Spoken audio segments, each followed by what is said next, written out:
makes your day. He brings you the world, the stars and the sun. Pick it up. Meme makes your day. Now drop it. He does what you like to and takes you along. Memes got the action, memes got the stars. Memes going places, Hi, here guys. and there, near or far. Meme makes it cover line wherever you are. Meme makes your day. He's part of the action, he's where you belong. Meme makes your day. He shines with the stars and he takes you along. Meme makes your day.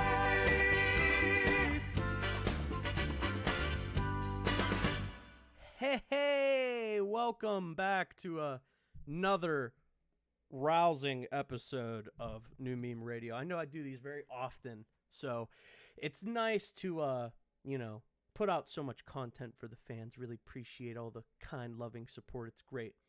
Anyway, today we have a nice special episode with, as you can see, a nice special guest. We got my boy Squid in the chat. Everybody put a little round of applause for my boy. No claps? They don't like you. Wait, what's going on? They're clapping! Welcome. Do you like the studio? I've changed some things around. Do you like it? Yeah, no, it's great. You a fan of jokes? Dude, that's kind of fucked up considering what you're wearing and what I'm... we're wearing very, very similar suits, actually. You just have a different color scheme than mine. I don't think there's anything wrong with it. It's not a matter of anything being wrong with it. It's just, you're wearing a nice red hat. There's a cool red hat right there. You call me an incel? I ain't sure. I got a bunch of incels. You would be 100% right. Here's the thing, though. I got a bunch of incels that watch my channel. So if I make fun of the incels, who's left? It's just me. You're on air. I am? Yeah, this wasn't rehearsal. You're on air. Guys, I'm so happy that everybody's here today. We have a very special show for everyone today. We're going to be talking about, if you could just tell by this beautiful, lovely image in the background, we're going to be talking about just this wonderful, awesome sci-fi shooter game. And it ain't no Warhammer 40K, you know what I'm saying? It's fucking Halo Infinite. Everybody loves, all my homies at least love Halo Infinite. Can we just talk about how brilliant, how happy I am? I'm so excited about Halo Infinite. All of the people in the audience love Halo Infinite, and for that, you're not an incel. All my homies love Halo Infinite, though. That's the thing. They know, they can see. Anybody who knows anything about Halo, and they look at Halo Infinite, it's all there. There's no red flags. There's a few red flags, actually. We'll get to that, though. There's a couple. It's nothing bad, though. These guys want to tear it down. It ain't a bad time. You just got to have a good time, play some Halo. It's good to have Halo back. You know what I'm saying? You get it. I know you get it, but... there's a couple bad things, but we'll get to it.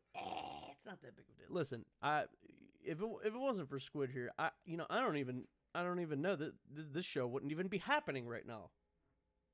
Hardly even my idea of this isn't even my podcast. I don't run this. Why do you think there's no episodes? When I'm left alone, I sit there in the dark and I'm like, "Hello, can somebody please make a podcast up?" They're gonna hate me. I told them, "Is this thing on? Hello." I see. That's what I should have got. I should have. Oh my the fucking image of Lord Hood to put in the fucking background. I should have had Lord Hood just peering into the background. This horrible PNG. It would have been hilarious. But anyway, all right. We'll just jump right to the chase. We saw first of all, any fans of the show remember way back in the day. Covered some Halo Infinite way back when. A year ago at this point. A year ago? That's fucking crazy. That's so long, but it feels like it was like 2 months ago to me for some reason. I mean, I don't know. That was a COVID year, so COVID year doesn't count. You know what they say? It's like a leap year. Except for the people who died, but that's neither here nor there. No? But a year ago, we did record our initial thoughts on... It was the first ever gameplay reveal of Halo Infinite.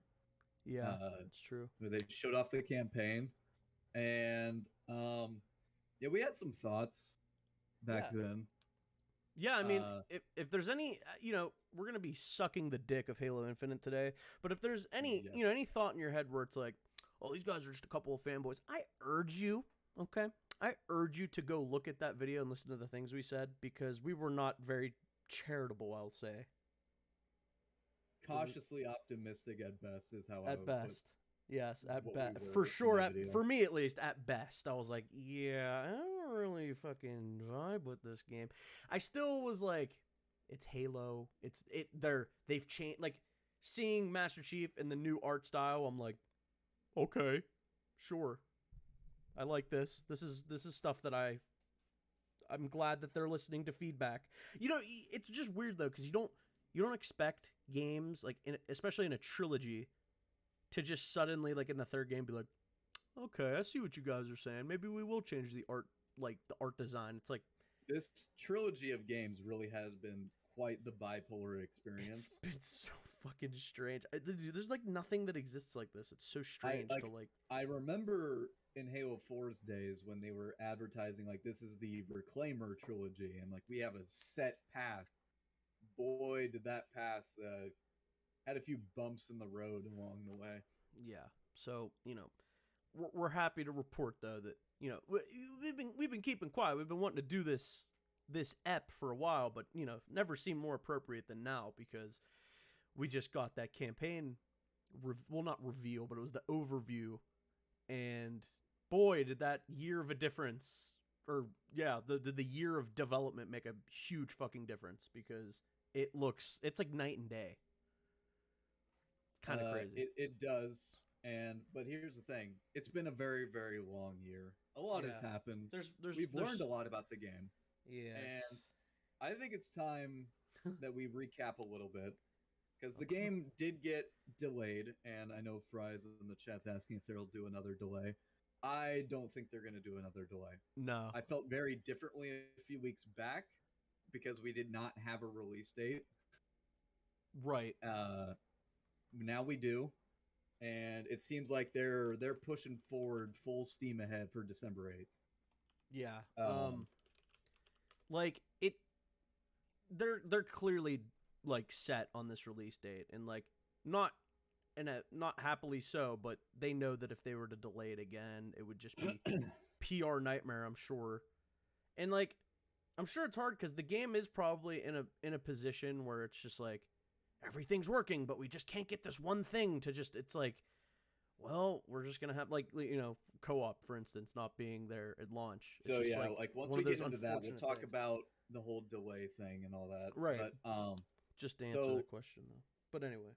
But the next thing that came out after that campaign reveal was obviously the news of the delay, which I think quite resoundingly everyone agreed upon was a good thing.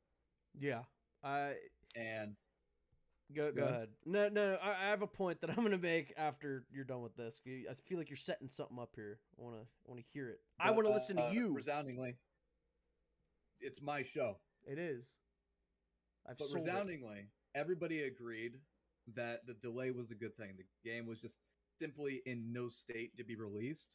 And now, having known what we do now, I seriously do wonder what the actual fuck we would have gotten a year ago. Yeah, I don't even want to know. I don't want to think about it. Imagine if, like, Microsoft was, like, the way of old, and, like, they didn't have people like Phil Spencer leading it now. They just press their thumb down on fucking 343's neck. It's like, release it now. We have a new Xbox coming out. It needs, like, the fact that they were like, they had all these like sponsor deals lined up for Halo, and the new Xbox was coming out, and Master Chief's face is literally all over the Xbox Series X, and they allowed them to delay that. That's kind of fucking crazy to think about, like, how far Microsoft has even come. Because it's crazy. Two things.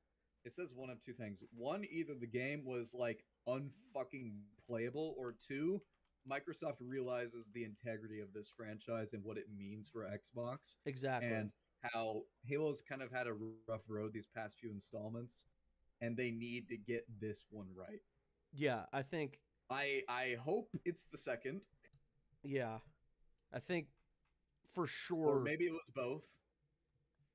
For sure, they know how valuable Halo is, and it's just weird because it's like, if I was Microsoft with Halo 5 and like I knew what was going on behind the scenes or whatever, I'd be like, you can't fucking release this shit. What are you trying to do?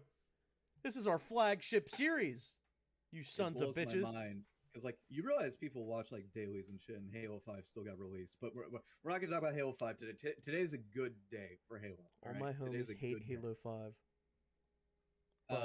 But yeah, so yeah, the delay happened, and it went through kind of a drought in terms of information for quite a long time. A drought is the perfect term to use because there really wasn't anything. Like, it was just like we were just left there with like kind of like this wet fart of like, well, we had the multiplayer and then that was cool, but can we have like some like everybody's been frothing at the mouth for like more campaign shit, obviously. It really was like being left there with like a fucking half chub because you hear like her parents' garage door opening.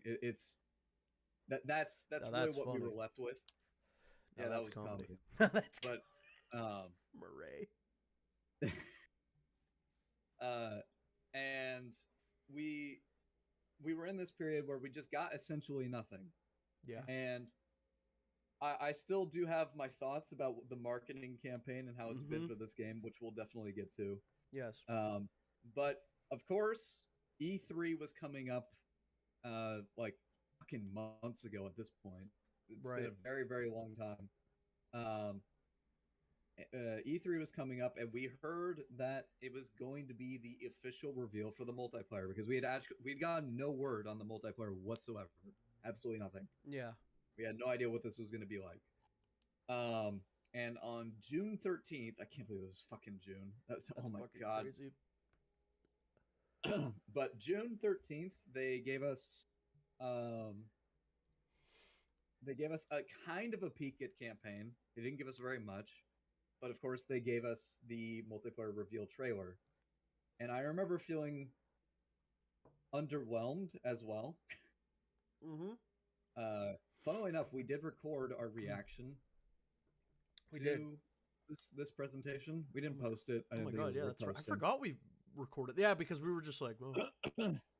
Yeah, because like I thought we were going to get a lot more than we did, and we ended up not getting a lot. It was just a montage of like things we already seen, basically. It really was just a montage of like, all right, this is kind of what the sandbox looks like. This is a bunch of Spartans killing each other in like unique scenarios that will probably never be replicated actually in game. But to my surprise, there are actually quite a few very cool things that are done in the trailer that you can do in the game. We'll get to that. But you wouldn't think, and then it kind of like the Battlefield trailer, like how they show like the cool Battlefield moments from history and stuff, and then.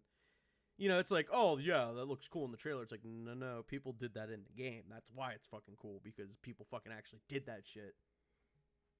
But, so we got the multiplayer reveal trailer, and it was also kind of just like, now, granted, the game did look a lot better visually. Like, that 1 year delay did show, like, quite a bit. For sure.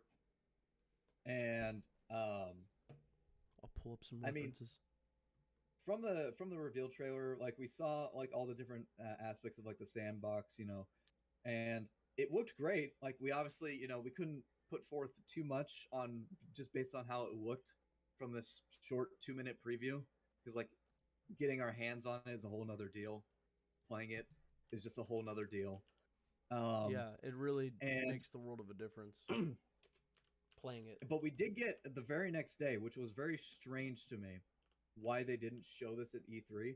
We got like a fucking 13-minute multiplayer overview, similar to how we got for the campaign yesterday, or today rather. And it showed off quite a lot.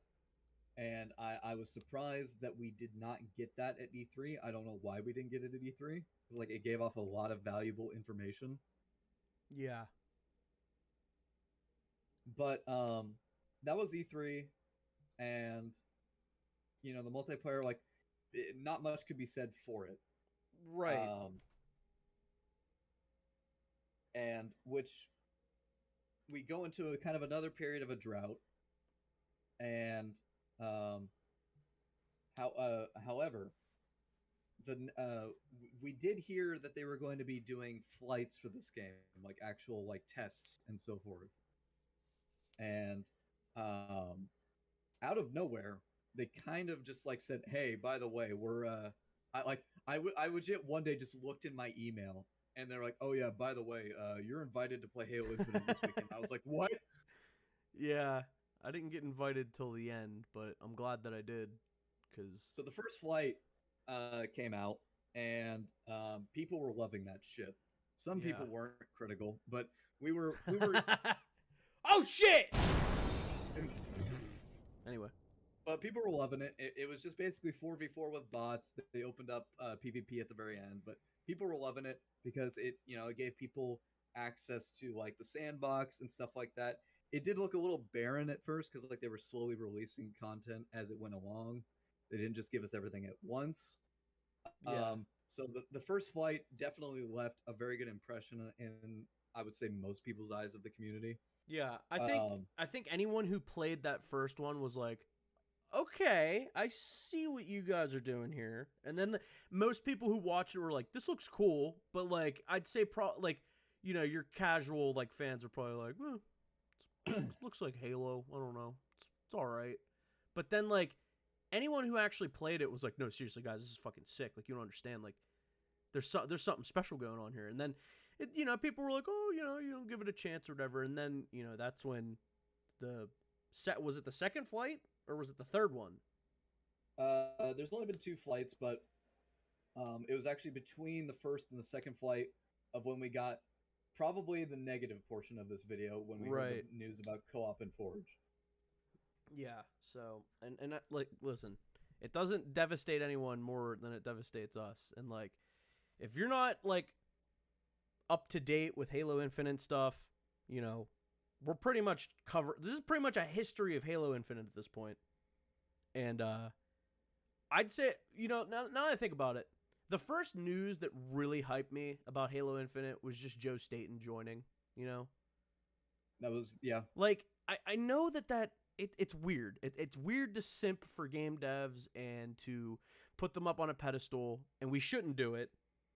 But then you have someone who's passionate enough, like Joe Staten and like someone like Marty O'Donnell, for example. You see how passionate they are about what they're making, and they want to like inspire people with it and shit. And like, yeah, I'm sure a lot of devs like say stuff like that. But when you see Joe Staten, like this dude is literally pouring like his eternal soul into this game right now to like make it so it's like acceptable.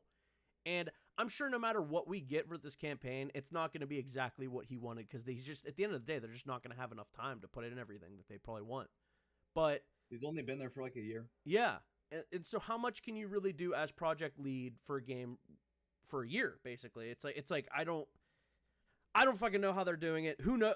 From what we've seen so far, we're like, oh my god, campaign actually looks kind of cool. We'll get to that later. But it's like, Joe Staten, he's coming in. He might be fucking saving the day. We don't even know. It's just so crazy to be like, oh my god, 343 Halo. We haven't really had a banger since like, the Bungie days. And now we're like looking at Halo Infinite and we're like, dude, it's like Joe Staten just kicked the fucking door in at 343 and he was like, listen up, chumps. Well, actually, Joe Staten's more like, guys, if you guys would stop talking for a second, I just want to. They're like, shut the fuck up, Joe. And he's like, oh, I'm sorry. Okay, yeah. That's the kind of guy he is. He's that fucking nerd. But that's exactly who you want writing your Halo game, because that guy fucking. If anybody in this world knows Halo, it's Joe Staten. He literally is one of us, and if you like any of the Halo Bungie stories, that it was probably that guy's brainchild. Okay, like he came up with 90% of the fucking like lore with Halo and stuff. Like he's a fucking genius. Okay, the poor guy got gypped out in Destiny. They're like, oh, we don't need that story. We want something more simplified. And just like, I put my soul into this, and this is what you tell me. So it is pretty insane. The just the contrast when you look at Halo Infinite versus what Destiny is and what Bungie is now. I know, it's crazy. It is insane. It does feel like fucking like Bizarro World. I just need people to understand though that having Joe Staten is such a good thing for Halo. A big deal. It's so good. Like I get it. You shouldn't simp for game devs, but I got it when it comes to Joe Staten, dude. That guy is just brilliant. And like having him knowing, like, okay, despite whatever Halo Infinite is after it comes out, it could be a wet fart. I don't think that's going to happen, but say that happens. No matter what, we still have Joe Staten as like one of like the head guys at 343 at this point. So if they end up putting out like your ODST and your Reach, you know, like standalone DLC kind of like side stories and stuff, if he's fucking writing it, I'm totally in, like 100%. If it's like Halo lore shit, there for that. That could be fucking fantastic. That's something to look forward to for people who don't know, you know, the ins and outs of Halo. Like Joe Staten wrote all the fucking stories and shit. That should excite you because we want good Halo stories, and that dude knows good Halo stories more than anyone else in this world. Because as we know, Halo Infinite story is purely 343s. All right, like it's yes. Joe Staten, I doubt had pretty much no influence on the story whatsoever. Yeah. Like I think I even remembered the first few days when he joined on. He said, "I've played the Halo Infinite campaign and I love it." Like the campaign's done. Yeah, exactly. It's just needed polish. Like side stuff, I'm sure he had a big hand in that they could have, like, I don't want to use the term shoehorned in, but I mean, Jesus Christ, they're so close to release. You'd kind of have to use that term. Right. But I don't mean it in a negative way. Because that dude, again, I'm done simping for Joe Staten after this, but if you look at what the guys did with something like Halo 2, one of the worst development nightmares in all of video game history, and you see how they came out on the other side, it's like, this dude can fucking work under pressure. Like, this guy is seasoned. Like, he knows what he's fucking doing. So, Halo Infinite is not his first rodeo. So, like, he's probably in there, like, kicking ass, like, every day. And these dudes are like, this guy's a machine. How's he doing this? He's just like, what? This is another day at the office for me. You should have seen me during Halo 2. By the way, you should definitely check out like the docu-series on like Halo 2 and stuff, like all the behind-the-scenes stuff. It's really fascinating. Yes, please do so. I spent just a whole night watching like even the fucking commentaries for like Halo 1, 2, and 3. Like they'll have the head guys there and they'll be doing commentary over like the gameplay, and like it's so nice to hear those little like extra. It's like, oh, we actually had to cut a level rate here because, you know, time control. It's like when you hear what Halo 2's original vision was, you're like, so there wasn't even going to be a Halo 3 then. Like there was no plan for Halo 3. It was Halo 2 is this massive, massive game that tells this insanely like vast story, and then that's it. That was like pretty much Bungie's plan originally, which is so crazy to think about. And so, I mean, like, that was just fantastic news. Mm-hmm. And, now in between, like, the first flight and the second flight, we did get, unfortunately, the news of Co-op and Forge that neither of them are going to be included at launch. Now, in my opinion, for the past few months, this has been the real fucking low point. It's it is such a shame. It really is, because especially after seeing that campaign overview, I'm just like so butthurt now, because it's just, that would be so awesome to experience that with another person without it having to be through like, you know, them watching you play it or whatever. Like, it just, I have a feeling this is going to be pretty special as far as Halo goes. And like, it sucks that you can't experience it. How long is it until you get Co-op and Forge? A couple months? What they say? So Co-op is going to be 3 months after launch, and with Forge, it's going to be fucking 6. Yeah, I thought I remember hearing 6, and I was like, I pray to God that's not both, because that's insane. As soon as that comes out, though, we're definitely going to have to give it a run through together. But oh, of course. The problem is, it's like I would be completely fine with not playing it and just waiting to play it with you, but I know that I would get spoiled on shit. And like That's agony to not play something that you have for 3 months. That's agony. It's just I couldn't do it. I think it's just an impossibility. Yeah, like, it's not going to happen. It's just so unfortunate, and you know, they've said it themselves, and you know, you hear devs say stuff like this all the time, and you can take it however you want it, but they're like, it doesn't upset anyone more than us because we know what Halo is. And if you listen, like Squid was just saying, if you listen to some of these fucking videos, like these behind the scenes and stuff, like for Halo Infinite, you can hear how much they're really trying to reignite the soul of Halo. Like they have this whole LAN option for like LAN parties to play Halo Infinite together. And like these guys are really trying their hardest to like bring the soul of Halo back. And like obviously one of the biggest core mechanics of Halo is co-op campaign. So you have to think they're beating themselves up more than we ever could for them not having co-op. This isn't something that they want to do, obviously. They know that that hurts them at the end of the day. Yeah, without sounding like a broken record, but I will maintain the position that like the game launching without co-op campaign is just simply, it is unacceptable in my eyes. Like it is such a core mechanic, and especially after the mistakes that were learned from Halo 5, you'd think that they'd be on top of that. Salt in the wound even more, because it's like, how was this not a priority? You've had so many years. I understand this game has been in development hell, but how was this not a priority from day fucking one with the backlash that happened with Halo 5 and not having like split screen co-op? People want to experience Halo games with their friends day one, and the fact that people are not going to be able to do that with the campaign is unacceptable. It's just, there's something about Halo that it's just the chaos, and maybe it has something to do with like the engine of any of the Halo games. I don't fucking know, the sandbox, whatever it is. When you experience it with another person for the first time, you're both witnessing like these crazy like once in a lifetime events, like not, and because like that's the beauty of Halo. Not all this cool shit that happens is like scripted. You cause like 90% of it. Breeds chaos. Yeah. It's just like when you experience that with somebody else, that's such a special moment, and it's not anything that like most games can replicate. Like if you play fucking Call of Duty's campaign and co-op, you're all going to experience the exact same thing, and it's not going to be anything other than if you experienced it in single player. There's no difference. With Halo, just even throwing a second player in introduces a whole like multiplier of chaos that gets like added in, and in a good way.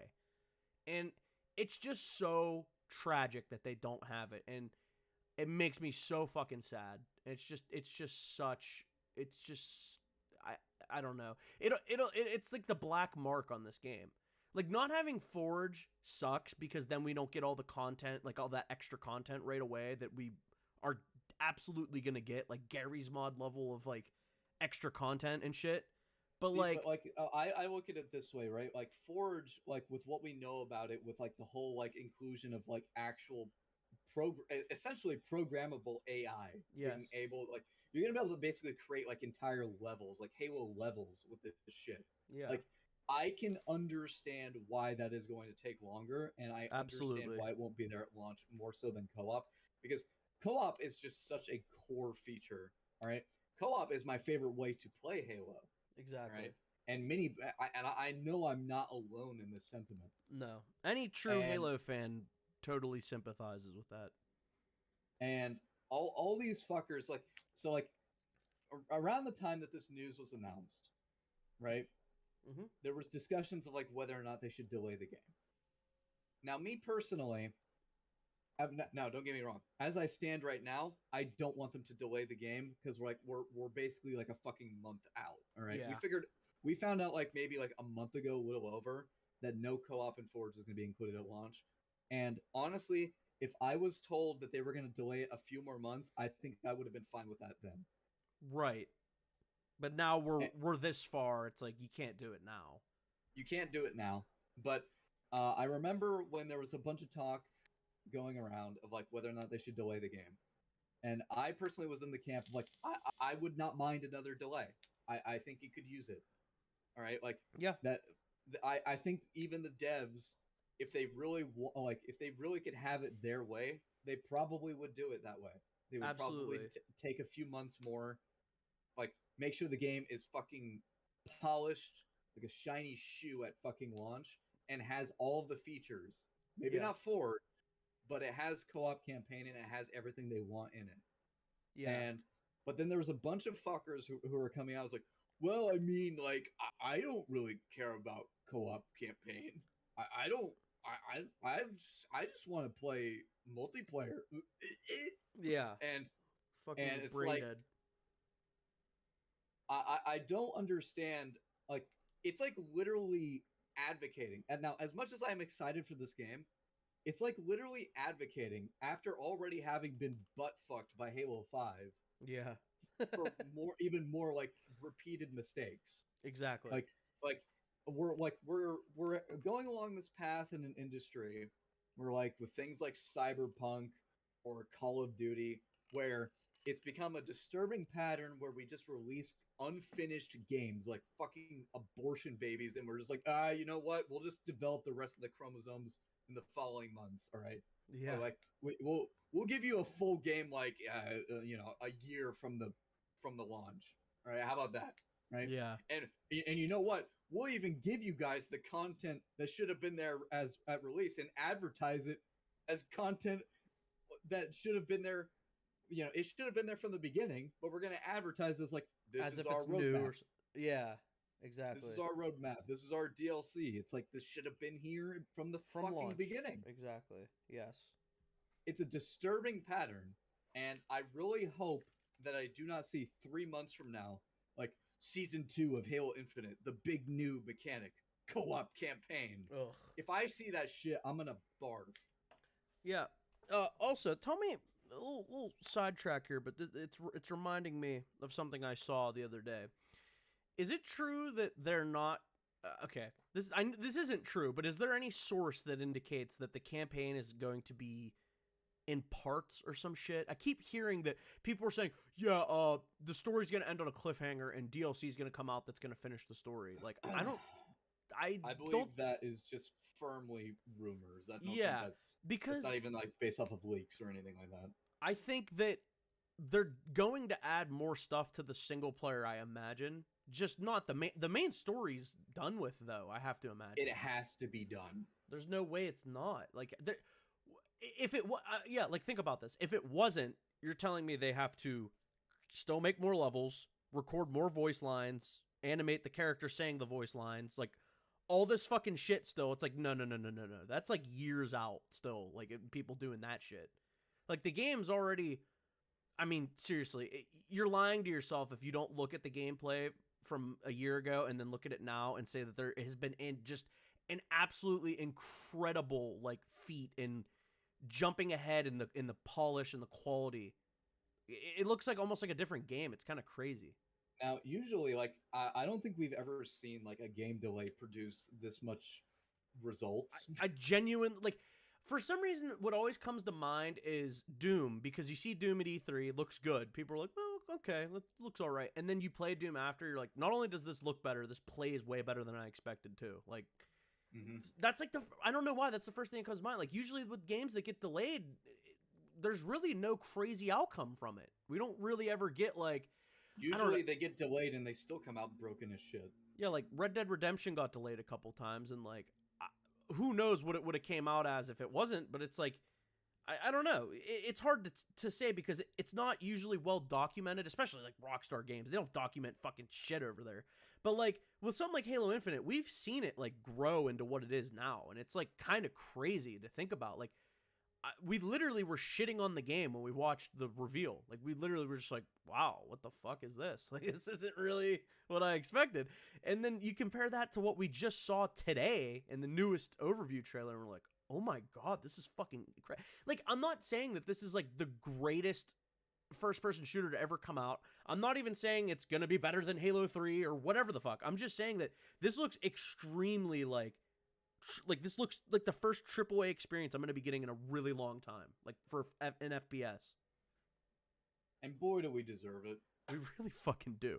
And like, people keep making memes about it. They keep making memes about like, oh, Halo it's coming out at the perfect time. It's like, it's been said to death, but like, Call of Duty Vanguard, no one gives a fuck. Game looks stupid. Nobody cares. Okay. Call of Duty's just like going down the shitter at a rapid pace. Battlefield, completely busted game, especially at launch. Every Battlefield's always been busted at launch, but this one more so than any of the other ones. So the next big thing you have is like Halo.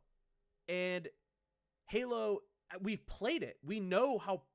Imagine, like, we played an alpha and it felt pretty polished for the most part, right? There was obviously some visual bugs and like some stutter stuff with like the bots and stuff like that. If it had launched in that state, it would launch in a better state than most AAA games do nowadays. 100%. And now here we are all this time later, and we're just like, it does. I mean, there's no other way to say it. It is polished, especially when you look at the comparisons. I gotta pull that video up and put it on stream. I want people to see this. There's that. It's a really short video, I know, that compares graphical comparison. Yeah, it's fucking crazy. It's like, oh my god, dude! I feel like you never see stuff like this. It's so cool. Let's see. But so go. yeah, go ahead. The news of co-op and Forge, extremely disappointing. Yeah, very disappointing. Very. Although soon after, it was almost like it was like only a few days after, it felt like it was kind of like timed a little bit. It's like, all right, well, we're gonna give you some more good stuff. Although it left us a little concerned as well, was when we got the season 1 cinematic trailer. Yes. For the Halo Infinite multiplayer. And so in this trailer, we basically see this new character and basically what inspired her to become a Spartan. We see a Covenant invasion take place in London. Because you see Big Ben. Actually, I'm going to pull that up instead, and I'll show this after. Keep going. Yeah. Thank you for carrying my show for me. And we just kind of we get an idea of what this character is like. I know some people brought up issues like canon. I don't know the exact issues with canon. I would have to look more into it. But do you know any of the like specific complaints off the top of your head? I think it was something to do with like just the Covenant actually invading London. Oh, so what? And like the timeline of it, I guess. Okay. Because like I guess I don't know. It's not disclosed to us at what point in time that is taking place. But I mean, like the trailer doesn't show us really all that much. It does give us a new look at the what are they? The Spartan 5s? They're the 5s, right? I guess so. Or what were the ones in Halo 4 and 5 called? Or wait, the Mark 4s were in Halo 4. Yeah, Spartan 4s. Yeah, because I don't know if these are Mark 5s, but Spartan 3s were armor. Spartan 3s were Halo Reach. Chief is a Spartan 2, and then Johnson's like technically a Spartan 1, but they're not like Spartans. But that's technically what the first Spartan program was. Right. And so we did get a peek at, I don't know if they're Spartan 5s, but we did get a peek at the Mark 7 armor, and boy is it fucking beautiful. Oh my god. It looks great. Yeah. And you can tell just like in this trailer that 343, I think they now get it. Absolutely. With every cinematic they release, they show me more and more that they get it. They get Halo. They get it now. And it's everything from like the cinematography, from how like, you know, the just the basic people on the streets, how they see Spartans as like these almost like godlike figures. They drop from the fucking sky in these pods and they save the day like superheroes. Yeah. Although not like fucking stupid ass Power Rangers like in Halo 5. Like they are still depicted as like a military force. It's so fucking cool. Oh, I love that shot where she puts her hand in the Spartan's hand and his hand is fucking massive compared to hers. Oh my god. But they have captured what made the Spartans so captivating to watch in the original Halo games. It's just so like, oh my god, the armor looks so fucking beautiful again. I'm so happy. Like it makes Jesus. You like the armor is so good that it, like I've said this before with other things, but like it's so good that it makes you look back at like Halo 4 and 5 and wonder what the fuck they were thinking. Seriously, like you and I keep talking about it specifically, but it's so crazy how 343 finally just pulled their heads out of their asses and were like, let's just make a fucking Halo game, like a a legit fucking Halo Halo game. 4 and like I would say Halo 4, well maybe less so Halo 4, but more so Halo 5. Halo 5 almost felt like it was embarrassed to be a Halo game. Yes. Like it didn't even want to be a Halo game. What, dude? I heard that somewhere recently. No, the release date did not get pushed anymore. It's still December. What is it? December 7th or something like that. December 8th. 8th. Yes. But I swear I heard that somewhere recently where it was just like, fucking. Because Halo 5 feels nothing like a Halo game. I'm really struggling to remember, but that's a perfect way to say it, because it's like, it almost feels like Halo Infinite, or not Halo Infinite, sorry, Halo 5 wants nothing to do with Halo, and it's just like, oh, I guess this has to be a Halo game on top of what we actually wanted to make. Right. And it's just like, that's so true, because Halo 5 is a competent FPS. I personally don't like it. Its mechanics are sound. Yeah, it's actually really well polished in that area, but the problem is, the reason why someone like me, for example, doesn't like it, it's just, I can't play it and say, yeah, this is Halo. It's not fucking Halo. I have one of my best friends. He loves Halo 5 for the gameplay, and he's the biggest Halo fan. He's like, yeah, I just had to like lie to myself and convince myself that it's not Halo. I'm like, bro, I can't do that. It's impossible. I can't fucking play Halo 5 and be like, I don't know. Maybe I separate the art from the artist. I don't fucking know. I try to preach that all the time, but there's something about Halo 5. I just can't fucking do it. I just can't bring myself to play it. It's like every time I play it, I'm reminded of this black sheep of the Halo franchise that just shouldn't be there. There's parts of Halo 4 that you could really, really appreciate, and you're like, this is actually like a Halo game with a new spin. 343's first step in the right direction, right? And you can forgive Halo some of the problems with Halo 4. In ways. Yes, it felt Halo like they 5 actually has, were trying to. Soul. Yes, and I apologize if I ever said that the music in Halo 4 is forgettable. Obviously, when you compare like the fucking prequels of Star Wars with like the sequels, you're like, I can't remember a single song. That doesn't mean that there isn't good music in the sequels. Okay, there is beautiful. The Halo 4 soundtrack is actually beautiful. Like it's so amazing. It's so astounding. nice. And I even heard Marty O'Donnell praise it a few times too, saying like, yeah, I really like respect what they were doing over there, and like they, they're trying to do their own thing but capture the essence of Halo. And like, not to get too sidetracked, but I just feel so fucking bad for the guy who made that music. It was Neil Davidge, and it was some other guy, but Neil Davidge and those two composers, like they made an absolutely beautiful soundtrack with such a unique sound to it, and they just did not get the recognition they deserve for it.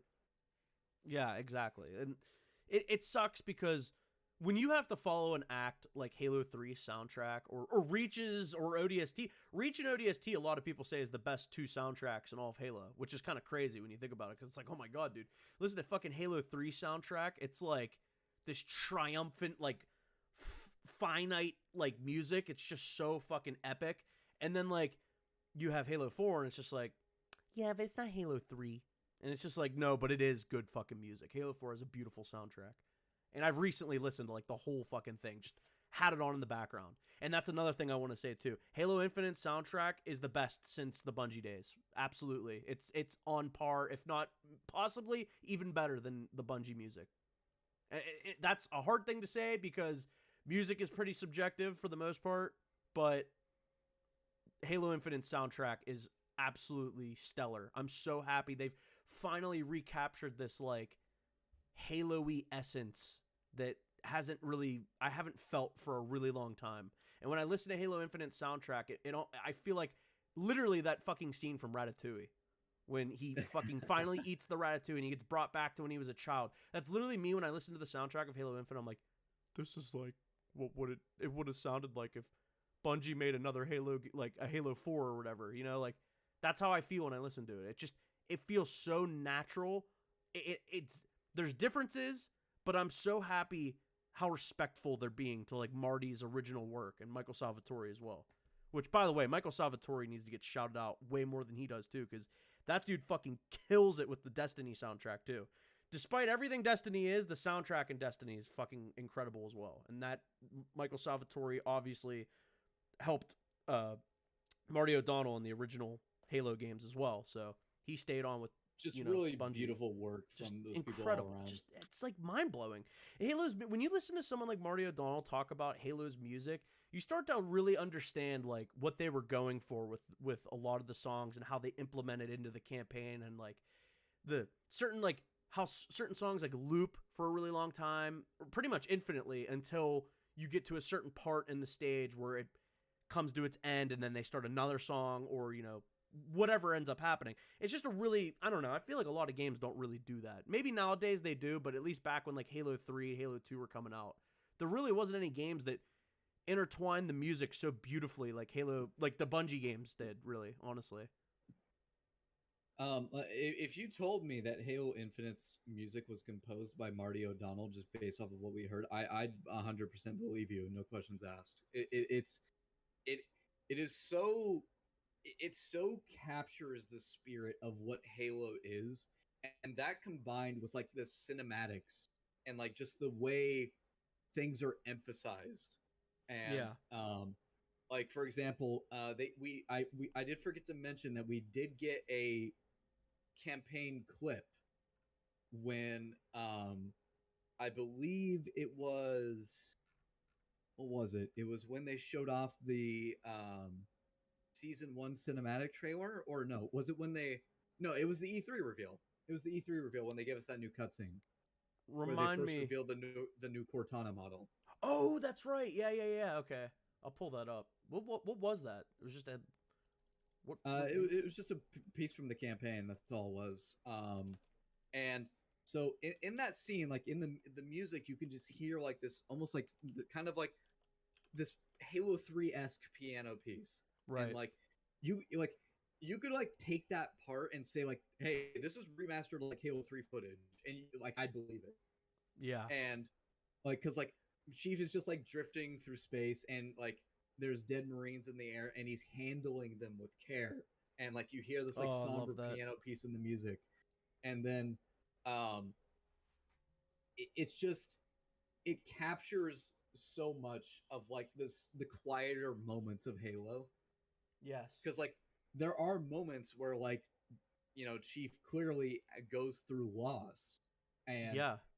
and I think Chief is a man of few words, right? And I think this game is doing a fantastic job of recapturing what Chief was as a character. Yeah, and it's so great because say what you want about Halo 4, but Halo 4 gave Master Chief character whether you like it or not. He is a character now. He's no longer like the embodiment of the player anymore. He is his own person now. And for better or worse, I think it's going to have an emotional payoff in some way in the end of whatever happens in the story, because you have those moments like in Halo 4, spoiler alert, whenever Cortana like sacrifices herself basically to like save Chief from the nuclear blast. He's just sitting there like he's a man of few words, and when he finally does go through like some big loss, it's just like Chief being like, yeah, go figure, like I'm not allowed to be happy. I'm a fucking machine. I'm just going to go back to being a machine kind of thing, like this dude's experience. I mean, he's experienced some serious loss. Him, and if you know the lore with like the relationship with Chief and Johnson, like they were boys. They went through a lot together, and like I'm sure that loss for Chief was like, I love little moments like where Cortana's just like, I'm so sorry, Chief, because like, most games would just have some sort of like throwaway line like, I know that he was like your best friend. It's just like, no, she's just like, I'm so sorry. Like, I know you don't deal with things like this often, and you probably don't know how to deal with this. It's little moments like that I really like about Chief. And I think in this one, they've mixed it perfectly with Halo 4 and like the Bungie games. Absolutely. He's and not like, silent protagonist anymore. When you boil Chief down to a character, he is basically a sociopathic child war machine. Yeah. And that is what he is. Oh my god, what was that trailer called where they showed Chief becoming a Spartan basically? That was a Halo 4 trailer. Yeah, I always remember really liking that one. Although I didn't like the scanned trailer, I think. I don't like that you see us. I still believe that we shouldn't see Chief's face. Maybe if you're gonna show his face, at least show it in like the final Halo game. But like, I get it.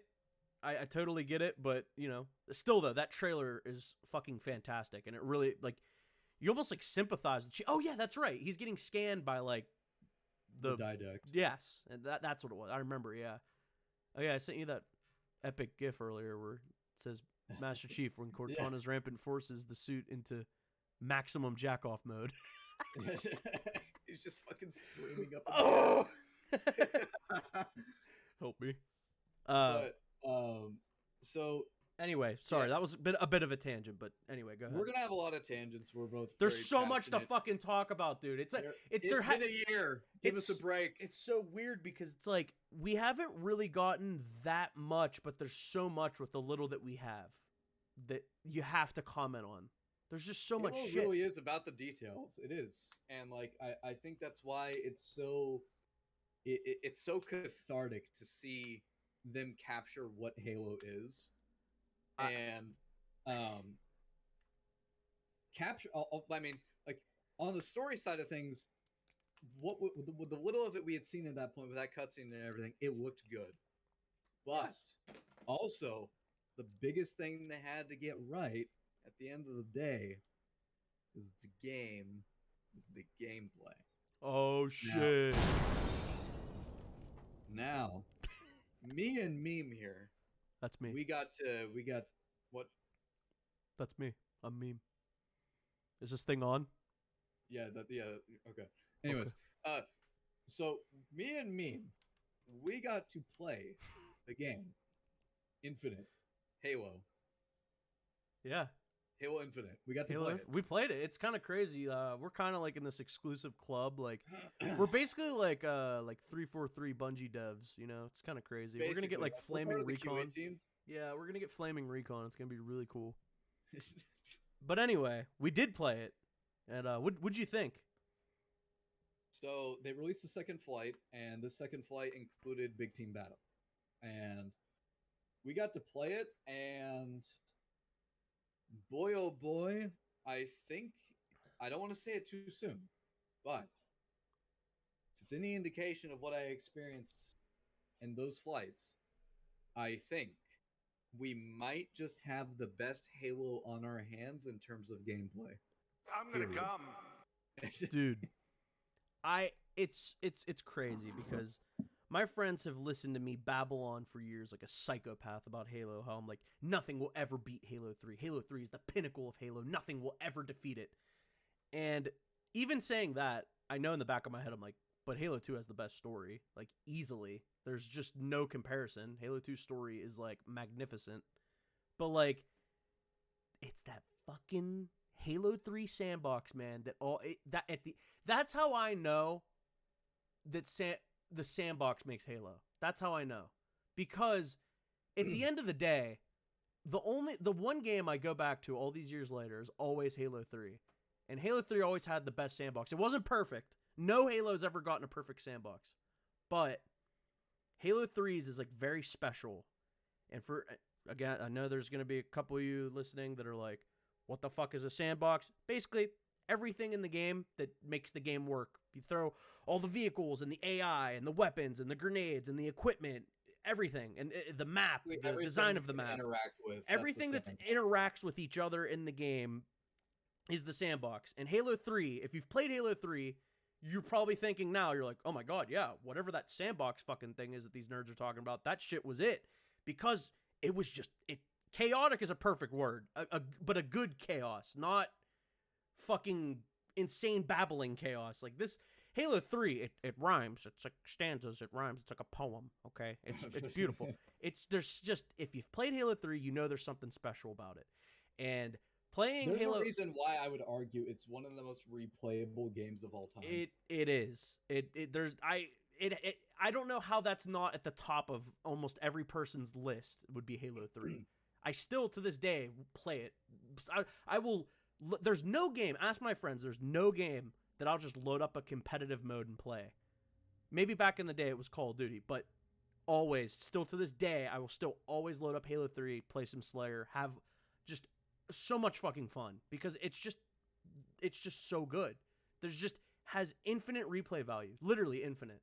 And no pun intended, Halo Infinite Sandbox, I think it's gonna be the same thing. I think it's gonna have this just incredible replay value. It's everything you want to talk about, stanzas, everything in Halo Infinite just rhymes. I will say there are some outliers in the sandbox that you're like, this is a little weak, or this is a little OP, whatever. You know, there's obviously some of the same issues as Halo 3 did. Because, yes, of course. You can't get everything right, dude. There's no possible way. You'd have to have fucking Albert Einstein on the dev team creating some fucking crazy algorithm to make it so every single gun and every single piece of equipment, every single grenade, every single everything has a specific personal place in the sandbox. Like, yeah, on paper it does, but it's all about implementation. And like, there's never going to be a perfect sandbox. That's impossible. You can't do that. But Halo Infinite is like really fun. It blows my mind. I don't even know if this is true, but it would blow my mind if this is the same dev team that made Halo 5 and Halo 4's multiplayer. Because I've listened to the guy talk who's like the multiplayer lead for Infinite. This dude knows what the fuck he's talking about. Like when he talks about the sandbox and how important it is. And like, it just makes me so happy when I hear these devs actually know what they're fucking talking about. I could be completely wrong. He could have made Halo 4 and 5's multiplayer. I honestly have no clue. Well, I mean, like fundamentally, what makes Infinite's multiplayer so compelling is because it is really the first sequel we've gotten, spiritually speaking and mechanically speaking. Yes. To Halo 3. When you, I've talked to my friends about this. I remember specifically, shout out to Mike, my buddy Mike. I talked to him about Halo's art design years ago, and he was like, "What do you hate so much about these new games?" Like he genuinely wanted to pick my brain because he knows I don't like the 343 Halo games. The first thing I always go to is the art design. I'm like, that's the first thing you notice in Halo 4 is Chief's armor and like the Covenant. Not Cortana, though, because she was, like, perfect in Halo 4. Her thighs are nice and milky, and she's really hot. Oh, shit. Fuck. Mommy. I'm sorry, Mommy. I'm sorry, Mommy. I'm gonna come. Hey! Anyway, Halo 4, that's, like, one of the first... Obviously, like, in the first mission, you get, like, a face-to-face with an elite, and you're like, what the fuck is that thing? That's not an elite. Why is there an elite? Mr. Also, Ruffalo was literally fucking called the grunts in Halo 4 a turtle the other day. That's what they look like. Their fucking limbs are like turtle-esque. They have like those stubby, like short, short but like stout limbs that just look like turtle, like arms and legs or whatever. And it's just like, what the fuck did you do to Halo's beautiful, beautiful art design? What did you do? And basically, long story short, I had a whole conversation with my friend about it, and he was like, wow, you know what? Now that you mention it, that is kind of crazy. That would be like if you had Star Wars. And because like, I wouldn't say that the sequels in Star Wars take away from the art design too much or anything, right? It's pretty faithful. Things look good, right? We can at least give that to the sequels, that things look good. But like, it's so drastic to go from Halo 3's ending to Halo 4's opening. And I don't hate Halo 4's opening, but it's that fucking art design will always be a thorn in my side. It immediately takes you out of the game. It's just so unfortunate because I feel like I would have connected so much more with Halo. It's so crazy that, because I say Sandbox makes the Halo game, and here I am telling you why I don't like Halo 4, and the main problem is the art design for me. And it's crazy because I still did enjoy the story for the most part, but like if I just would have had the classic Halo art style as a kid in fucking, what was I? I was like sophomore year, freshman year of high school, I would have been like, this is the most hyped shit ever. I even liked all the trailers too when Halo 4 was coming out. I was like, this shit looks fucking cool. It's not Bungie, but it's still cool. Because as a young fucking kid, you don't give a fuck who's making it. It's Halo. You know what I mean? Like, you don't think about that kind of stuff. But Halo 4, it had the really big problem with the art style, which just immediately takes you out of the game. Yeah. And it's like, you already had a very unique and beautiful art style to begin with. Why change it? But also, Halo 4, mechanically speaking, was not a sequel to Halo 3. It decided to actually go more in the direction of what Halo Reach was doing. Like, they added the loadouts, they kept all the Spartan abilities and so forth, and it just overall, it lost that focus on the sandbox of what made Halo 3's gameplay so good. Yeah. And Halo 5 was just completely its own fucking thing. Yeah. Like, Halo 5 was so far away that was from what a Halo clusterfuck. was. It's insane. And so that fundamentally is what makes Halo Infinite's gameplay so special is because it feels like the natural continuation of where we were in 2007, mechanically speaking, with Halo 3. It feels like the next logical step. And this game is so sandbox driven, and like you have equal starts, but you have all these toys that are on the battlefield and you have to fight for them. And once you have them, you're able to pull off all this crazy shit, but you can't do it easily. Exactly. It's not just like a free pass, right? You do have to like it. There is skill involved, which I can't imagine being a game dev and having to like balance that shit. That must be a fucking nightmare. All right. Oh my But god, I don't even want to think about it. They've done a really good job with it, and because like all these different like armor abilities, like the grapple hook, by the way, is probably the single best addition there's ever been in Halo. Shout out! It is the single best addition. 100% agree. Shout out to Chris Raygun, who's been spouting about grappling hooks in Halo since like fucking Halo 3 days. Because that, honestly, I've heard that guy talk about, you know, as much as I have my problems with Chris Raygun, I have heard that guy talk about how a grappling hook should have been an equipment since Halo 3, and I thought he was crazy. And now that I play it in Halo Infinite, I'm like, wow, I have to give this guy credit. This was like a brilliant idea. I don't know if this is exactly what he had in mind, but this is like amazing, like what they managed to do. Because even I will admit, like when I first heard that there was going to be a grapple hook in this game, I rolled my eyes. Oh, like, rightfully so. Like, any Halo fan should have, I feel like, right? But then again, it comes from the implementation, right? All of the shit you can do with this grapple hook in the game is fucking nuts. Yeah, right? It's crazy. Like you're able to grapple weapons towards you. Pretty much everything interactable is grappleable.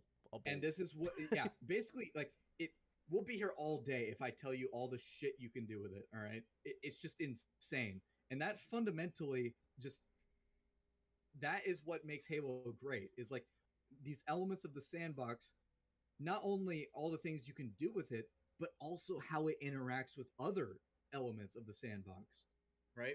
Like if you have like somebody who like maybe grappling towards you, but you have the repulsor, you can send them flying back, and it's just like it's like this game of like chess with all these different pieces that you're able to pick up, and everything it just makes the gameplay so incredibly dynamic. Yes, and everything feels viable for the most part.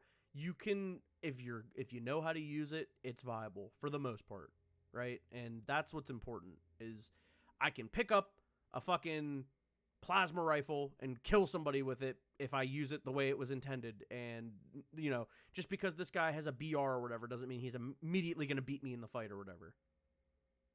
Unless you're obviously playing like a fucking idiot, then of course you deserve to die.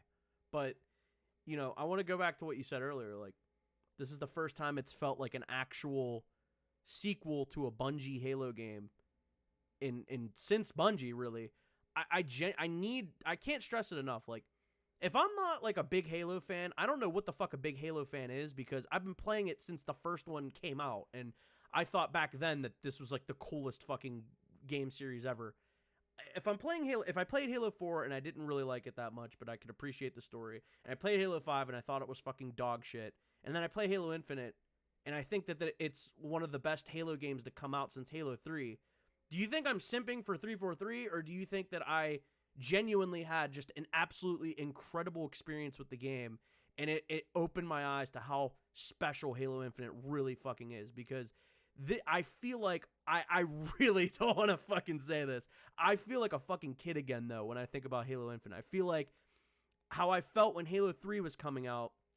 I feel like this is like, that's why I say like a sequel to Halo 3. Obviously, there's two Bungie games after Halo 3, but the hype for Halo 3, in my mind, for me personally, right, I look at Halo Infinite, I'm feeling that similar hype where I'm like, this just, everything is lining up. It all feels like the stars are aligning, and Halo Infinite is going to be like this big special game like how Halo 3 is. It's indescribable if you haven't played it, or if you aren't really keeping up with Halo Infinite as much as like, obviously you and I, like, we're fucking mega nerds when it comes to Halo Infinite shit, but like, if you know Halo Infinite and you see this gameplay and you see what's going on with it, like in the campaign and stuff like that, like you can tell pretty easily that this is going to be something special. Like there's no doubt. And it just feels good to get that Bungie level of like nostalgia and hype, and the music really making me feel like it's fucking Bungie again almost. And you know what? It sucks that 343 has to do that, but at the same time, I don't give a fuck. I want Bungie Halo games again. And this is the perfect mix. That's the thing. This isn't Bungie's Halo. When you play this, you're like, oh, there's still sprint, there's still clamber, there's slide, there's a thruster pack you can get as an equipment. It all feels. This is the it's weird to say, but this is the best mix we're ever gonna get, and that's not a cope. That's not like, well, this is the best we'll get. I guess I have to settle. No, like, I'm glad that this is what it is. Sprinting is so like inconsequential to what the map design is. Like sprinting, like it's almost like you don't need to sprint in this game. And like it's. I know when you look at the gameplay and you're not playing it for yourself, it's kind of hard to tell that. And I'm not going to expect somebody to understand that just from watching videos. You kind of just have to play it. Maybe watch. There's probably some YouTube videos that show you how inconsequential it is, because like the sprinting, it really like in Halo Reach, Halo 4, and I can't even remember with Halo 5 to be honest with you because I played it so little, the multiplayer.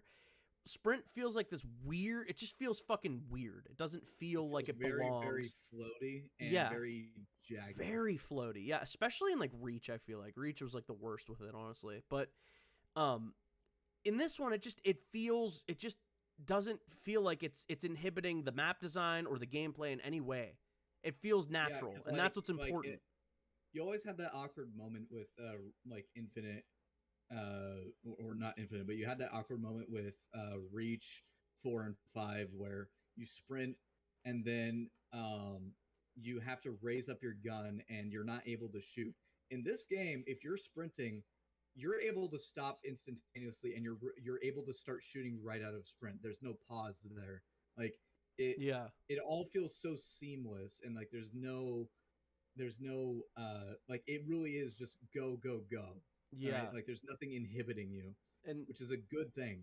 Yeah, like 343. Like you got to understand, 343 really this game is proof that they've heard all of the criticisms. Okay, and they really paid attention to the sprinting and what is the problem with sprinting. A lot of people who don't know, they're like, oh, what, you just don't like sprinting because fucking I don't even know like what the reason why they wouldn't understand, but it really changes everything about Halo when you throw sprint in. If you threw sprint into Halo 3, it would change the entire game.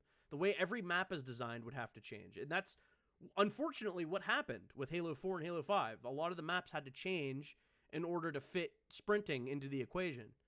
And this one has sprint, but it's not like how it is in the other ones. It feels like a very natural inclusion. The maps are well designed. They actually are, funny enough. The only one that I thought was like lackluster, but even then it's not bad, was the very first one we got, that like training grounds one. That was it for me. I like that other regular Slayer map, that the one that's in the inside that like energy or engine room thing with like the electricity. Recharge? Yeah, that one is fucking cool. And the one that's on screen now, that's almost like fucking Dust or whatever from Counter-Strike. Yeah, this takes place in New Mombasa, actually. Yeah, exactly. And like it's designed very well. And the big team map that I played, the only one that they had, right? That was the only one. Yeah, that was the only one. That map was fucking incredible, especially for big team. Like that's always been a problem for me, is big team battle maps in Halo just not really like hitting any sort of like rhythm for me. It's just always been like, okay, what game? Like, because like lately, it's just with Halo, it's just been like, well, okay, what can I run around with this fucking DMR or battle rifle and just snipe people from across the map? Exactly. But, no, that map fosters a lot of different types of engagements. It really does, and that's a great thing. And I also feel like it's kind of like the spiritual successor to like Valhalla. I was just gonna say that. And I thought it was a beautiful map. I know a lot of people were kind of lukewarm on it, but I loved that map. It is very well designed. Because like I've always kind of had the same problem with Big Team Battle, where it's like it basically turns into like either DMR or Battle Rifle, the video game. Yeah, and I never felt like that playing Big Team Battle in the flight. Like, no. It felt just... how simply natural it was for you and I to get into a Warthog and have some chaos happen. I'm like, this is what Halo 3 was all about. It's just this chaos, this brilliant chaos that is like balanced though. It's like a balanced chaos.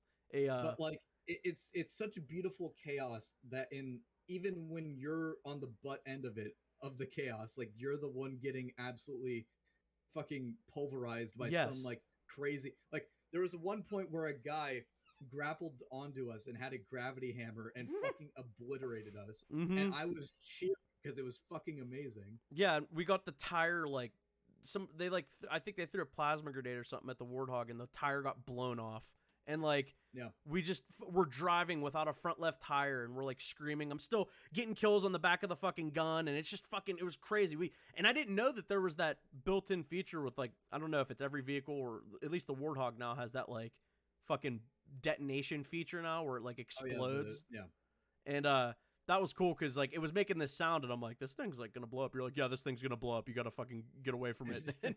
We like jumped out of the Warthog and like crashed it into like a fucking like little hillside, and then we're fighting dudes. The second we jumped out, we were fucking shooting people. It was so fucking cool. I should have recorded it, honestly. It was great. It was just such a great experience to have, and it just felt fucking amazing. All the weapons feel good. In my opinion, they feel fucking good. I don't know. They all serve a role too. Everything has a fucking place. Nothing's redundant. Exactly. Which is a huge problem that Halo 4 and 5 had. Because like the Promethean weapons are gone, thankfully. Yes, thank God. They're gone. They don't need to be in the game. They don't need to be there. And all the new weapons they're adding, they're all extremely unique. They're all fun. They're all Halo-y as well, by the way. Exactly. They all seem like they fit within, the established fiction. Yeah, and what you and I said, like, we like the Bulldog. I think it's a good addition to Halo Sandbox, having a shotgun that fires like that. However, we both want the classic Halo shotgun in there, too. Like, I feel like that wouldn't impede on the Sandbox in any way. I feel like the Bulldog would still be just as viable if you made, like, the classic Halo shotgun. Still serve its own role. Yeah, make the classic Halo shotgun this powerhouse, but you have to be right up in their face to blow them away with it. And from range, it doesn't do shit. That would be a good balance, because then you'd have the Bulldog that is actually pretty good at, like, medium range to close range encounters. And, like, I was surprised when I used it. I'm like, this thing is a lot more accurate than I was thinking, but it's not as strong. So that's the payoff. If you're up close, I think it does more damage. But still, it's a good addition. I know it doesn't look super exciting, but it is a good gun. It's a good addition. The same with the fucking, what do you call it? The carbine. What the fuck was it called? The assault rifle DMR thing. I can't even remember what it was called. Marksman rifle. Stalker rifle?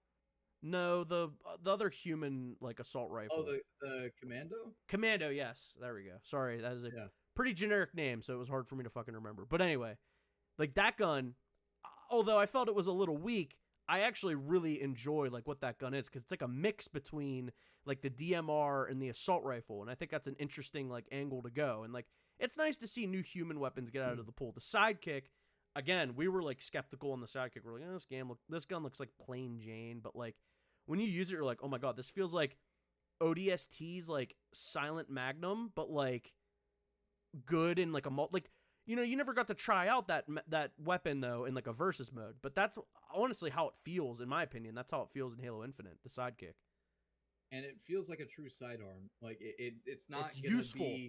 It's not going to be pistol starts like it always was in Halo 5. Because, like, in Halo 5, when you start off in a Slayer match, you switch to your pistol because the AR is butt fucking useless. Exactly. But in this game, the AR... I was surprised when I was using the AR and like it was doing like like it was actually doing damage to people. Yeah, it's good. Like, if you're, I mean, like it no longer becomes just this gun you want to swap out. You have to make a choice in your head. You're like, do I swap out the assault rifle though? I could actually, if I end up inside of like the enemy base or something, I could use this at like close range and absolutely like destroy somebody. Or even then, it's not even just a close range weapon anymore. It's like, you could compete with somebody who's using a BR if you're hitting your shots and they're, screwing up or whatever. It's not, because like back in the day in like Halo 3, if you're using an assault rifle like medium to long range and they're using a battle rifle, you're going to lose 10 times out of 10. There's no possible way you're beating them. But in this game, they've made it a more viable option. It feels like a good like primary weapon to spawn with. It feels impactful. It's good. Especially with the sidearm too, to have as backup. Like in Halo 3, and especially Halo 2, nobody fucking wanted to use those pistols. They were garbage. But, you know, you look at how the sidekick is now, and you're like, okay, and it's not Halo 5, how they spawn you with it, and it's like the only fucking weapon you use in like Breakout and stuff at the beginning, and like, it just feels well balanced, and I'm glad that they focused on two, like the assault rifle and the pistol. They're core to like Halo's sandbox. They've been there since the beginning, and they feel like they're in a really good place right now. Like I said, Commando could be a little bit more strong, maybe, because I feel like every time I've used it, at least, I felt like I could never really finish anybody with it. But that's just me. I don't know. I could be way off on that. It is a tricky gun to use, and I think for all the right reasons. Because if it was like, you do need, it honestly becomes like fucking Counter-Strike with that gun. Like you need to recognize the spray pattern with it. Exactly. Like, if it was just a straight shot, that gun would be absolutely broken. And so I think it's in an all right place right now. Maybe tweak a couple things with it, but this pattern with like these guns and like them each serving a unique role in the sandbox, I do hope it's something they maintain if they add more weapons in the future. Yes, they have to be careful. Like, based off of everything we've seen, it's pretty clear to me that they've done that, and even with the weapons that were not like publicly available or like in the rotation of like the flight, like people were able to actually like get in and like use all the other weapons in the game, I think. Oh yeah. And like there was a bunch of different weapons, and there's a couple weapons where I was kind of iffy on, like the new like energy pistol. Yes. Kind of useless. Yeah. And so like I do think they're going to need to tweak some things with some of these guns, but at the core they are all different. They are all unique. It's not it's not like what Halo 4 and 5 have with the Promethean weapons, where they're basically just reskins with cool laser sound effects, you know, like everything has its own unique thing to it. It's nothing is going to function exactly like anything else, and that's an important first step at the very least. If it's not going to work well in the sandbox, that's one thing, but it's another thing that it at least functions differently and has its own like unique style of using it. Like the Promethean weapons, there could be other weapons too, but to my knowledge, the Promethean weapons in this one, or Forerunner, whatever you want to call them, are like, they have like multiple functions. Not every gun has multiple functions, right? Yeah, they do have like, some of them do have like dual purpose. Yeah, which is really cool. That adds more. It's basically like having almost like a second gun, but it's, you know, it's very situational. But once you learn it, you're like, oh my God, like this is amazing. Like when you see a plasma rifle in Halo 3, your first instinct is like, it's a bullshit gun. It's the gun the fucking enemy uses, the aliens. It ain't good, never kills me. If you know how to use the fucking plasma rifle, it's basically like a noob combo, but fucking, you don't have to hit them with one shot. You have to hit them more times or whatever. But like, it's like little things like that you can appreciate. Like, I use the fucking plasma rifle when I find it in Halo 3, and I always end up getting a bunch of kills with it because it is very useful in that game. A lot of people sleep on it.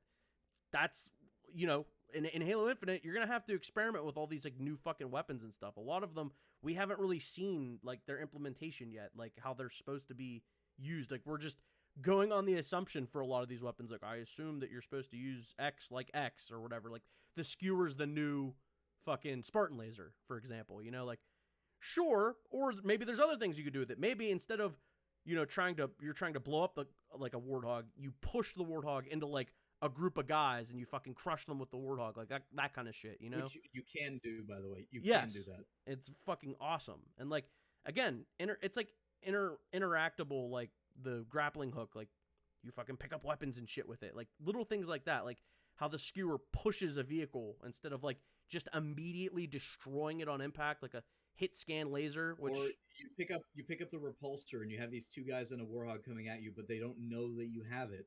Like, this literally happened to me. I had two guys coming at me in a warthog. I had the repulsor, though. They didn't know.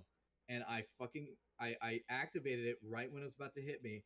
The warthog goes flying back off of a cliff. Double kill. It's fucking amazing. Yeah, it's little things like that where you're just like, wow, this is a special sandbox right here. Honestly. And honestly, the implementation of the equipment, for me in Halo 3, it was more like a proof of concept kind of thing. Right? Yeah. Like I do like the equipment in Halo 3. Some of them are terrible. A lot of them are like, butt fucking useless, but it's an added thing to the sandbox in Halo 3 that just makes it more rich. Like it doesn't take away anything. In my opinion, the implementation is even better. I would agree. It feels like almost as useful as like another fucking weapon on the map, or like an overshield, or like an invis, or you know what I mean, or sorry, active camo. Like, and they kind of are. I guess those technically are equipment, right? Yeah, in they're Halo Infinite. technically considered But, equipment. Yeah, you know, you have to pick them up. They're, at least in classic Halo games, obviously you pick it up, you use it immediately. In this game, there's, you know, you make the choice: do you use it immediately, or do you hold on to it until a moment where you think you need it? You know, little things like that. Like, it's just more impactful. There's more to it than just simply picking up a thing on the map and that's that. It just enriches the sandbox even more, and it's nice to see. And it's, you know, at its core, it is just it's such a fun game to play. I was surprised at how much fun I was having with it. It really did remind me of like the old days of Halo 3, like fucking around with like the sandbox and just making crazy shit happen. Like there's so much of that in this game. Now, there's some debate of like they could crank it up even more. Like I do still think like the gravity hammer needs to add like the gravity into it. Like when I hit somebody with the gravity hammer, I want them to be sent like back into like into the fucking horizon. At least when they right? die from it, right? Like, yeah, make the body go flying out into the fucking map. You know what I mean? Like in Halo 3. Like, yeah, but like yeah, there's places where like in my opinion they could dial it up even more. But like the game does have those crazy moments where the sandbox just has like it just breeds utter chaos, and it's so much fun. Yeah, and Halo 4 and Halo 5 felt so fucking sterile, I think would be the word. Like they were so focused about run-of-the-mill shooter. Yeah, it was so focused on being like this ultra, like especially Halo 5. Halo 5 was focused on being like this ultra competitive, sterile environment. Everyone starts off exactly the same. And people do start off the same in this, but in Halo 5, they don't introduce a lot of variables, such as like the whole equipment aspect this game does, where that's where the whole chaos aspect comes in. Like there's just so much crazy shit you can do with the pickup items in this game. Halo 5 didn't have that. Like you basically had all of the abilities already intrinsic to your character in Halo 5, which is why they even took like some abilities from Halo 5 that you automatically had and just made them pickups in this game. Yeah, like the thruster pack is implemented pretty well, honestly. Like it's so weird to say something like that because it's just like, well, I thought we hated the thruster pack. I thought we hated advanced movement. It's like, well, we do, but when it's implemented properly, it actually feels really good. It feels like they put thought into it. It wasn't just, I don't know, let's give them all these Destiny abilities and hope that it fucking works. Like, having all those abilities in Halo 5, it's just too much for Halo for me. Having it bogged down to like equipment makes way more sense to me for a Halo game.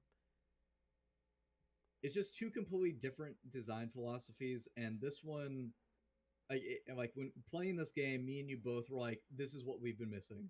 Really? Yeah, I mean, this is seriously, Halo like needs this. And like I just don't see how this game can come out. Like I don't see like a reality where this game comes out and the multiplayer is somehow bad after having played it. I don't know, how would that happen? Like they would have to have restructured the entire multiplayer, which obviously they didn't do. They got very positive feedback on what they had, so the multiplayer is gonna be good. It's the only question is map design, or the maps that we're gonna get. I was about to say, is like that would be the only. That's pretty much it, dude. But based on the maps we've seen, I mean, like none of them are bad. We haven't gotten a bad map, certainly. Like the one that's on screen now, I would say it's designed well. There's just nothing crazy special about it that is like super fucking memorable. I do miss like the interactability of some maps. Like, yes, I forget what that map was in like Halo 2, but like you have that giant fucking fan in the middle. It's like just like kind of like the last X factor resort of like some of these maps. Yeah, like some the X factor of like some of these maps of like this crazy fucking thing, and like I hesitate to call it like maybe like a gimmick because I know that probably has like a negative connotation to it. But like some of these maps, I think it would go a long way if you gave them like a gimmick. Yeah, for sure. It's not, and like I've seen some of these fucking lore guys like talk about like what was that one map that was It's like a Forerunner structure, but it's like there's sand everywhere around it, and it's like you can tell it's been there for. Yeah, Behemoth. Like I heard that map is fucking fantastic. Yeah, it looks fucking beautiful. That's the most Halo map I've seen since like Halo 3, legit. Like that shit was fucking. I was really impressed with that one. Also, it brings back a very pivotal thing for me: 4v4 maps that have vehicles. Yes, we need no, we don't want the fucking vehicles to be a burden anymore, like an instant death, and like I want them to be like intertwined with the map's design and like have there be certain pathways that's like, yes, this is meant for a vehicle, like in a good way though. You know, and I feel like that's what Halo Infinite's trying its best to do. The vehicles do still feel probably a little weak. I don't know if you'd agree with that. I think some of them more than others. You're right. Yes, of course. But I think it's in a good enough place where, like, if it were to come out right now, I wouldn't really have too many complaints with the vehicles. I think they're functionable enough, like, basically like how they are in Halo 3, I would say. They're pretty good. Like, Halo 3, I would get in a Warthog. It's not... Obviously, if Spartan lasers make vehicles fucking... You're punished, basically, for getting in a vehicle on certain maps that have Spartan lasers, but... Which I think most of the maps do actually have Spartan lasers, unfortunately. I think some of the newer maps don't. Like, I think, like, some sand trap maps usually just have rocket launcher only, but they're still, like, warthogs and stuff and ghosts. But I don't know. Anyway, I digress. But this goes back to, like, the whole sprint thing. It's like, that incentive is there, once again, to actually use vehicles to actually, like, travel. Like, that combined with the equipment as well, of, like, fighting for the ability to, like, have the advantage of getting across the map in a quick fashion. Yes. Right?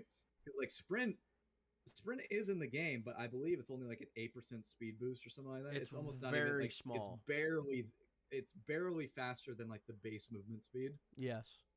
And so, like, that incentive is now still there where you're like, I need to get this equipment to move around the map quicker. I need to get in this vehicle to get across the map quicker. Like, you know, it's like there's a guy with a flag. I need to get to him, you know? Like, a Warhog's there. I need to use that to get there quicker. Like, that is there again. It is. And, you know, some people might not understand, like, you know, if I talk shit on the Spartan laser, like, oh, what's wrong with the Spartan laser? Spartan laser's cool. It is cool, but... Spartan laser is problematic. It's very problematic to the point where, again, it does feel like you're being punished for getting in a vehicle because all they have to do is point this thing at you, and it's a hit scan laser that if it touches you, you die. And that's not cool. That makes you not want to get in vehicles. Is such a great replacement. Exactly. It is a very good replacement because it's balanced in that it feels like, okay, I can take a fucking hit from it at least and not immediately this guy's a triple kill because we happen to be in a fucking Warthog. You know, like, it feels like they actually thought about that kind of stuff. And again, 343, listening to, like, these criticisms, and, like, you can't say that they're not. Like, dude, again, I remember I brought this up. We were talking about it, like, the other day. Like, they fucking changed the way the Needler sounded in the flight. Like, on the fly. Didn't like it. Just because they literally had a patch, like, a patch note. Or sorry, it was, like, not a patch note. It was, like, a list of, like, things that they could like, change, right? And it said, like, make Needler sound more needlery. Like, seeing that, I'm like, okay, these dudes actually give a fuck about, like, what the fans are saying, though. If they didn't give a fuck, why would they change that? That is, they have much more important shit to be doing.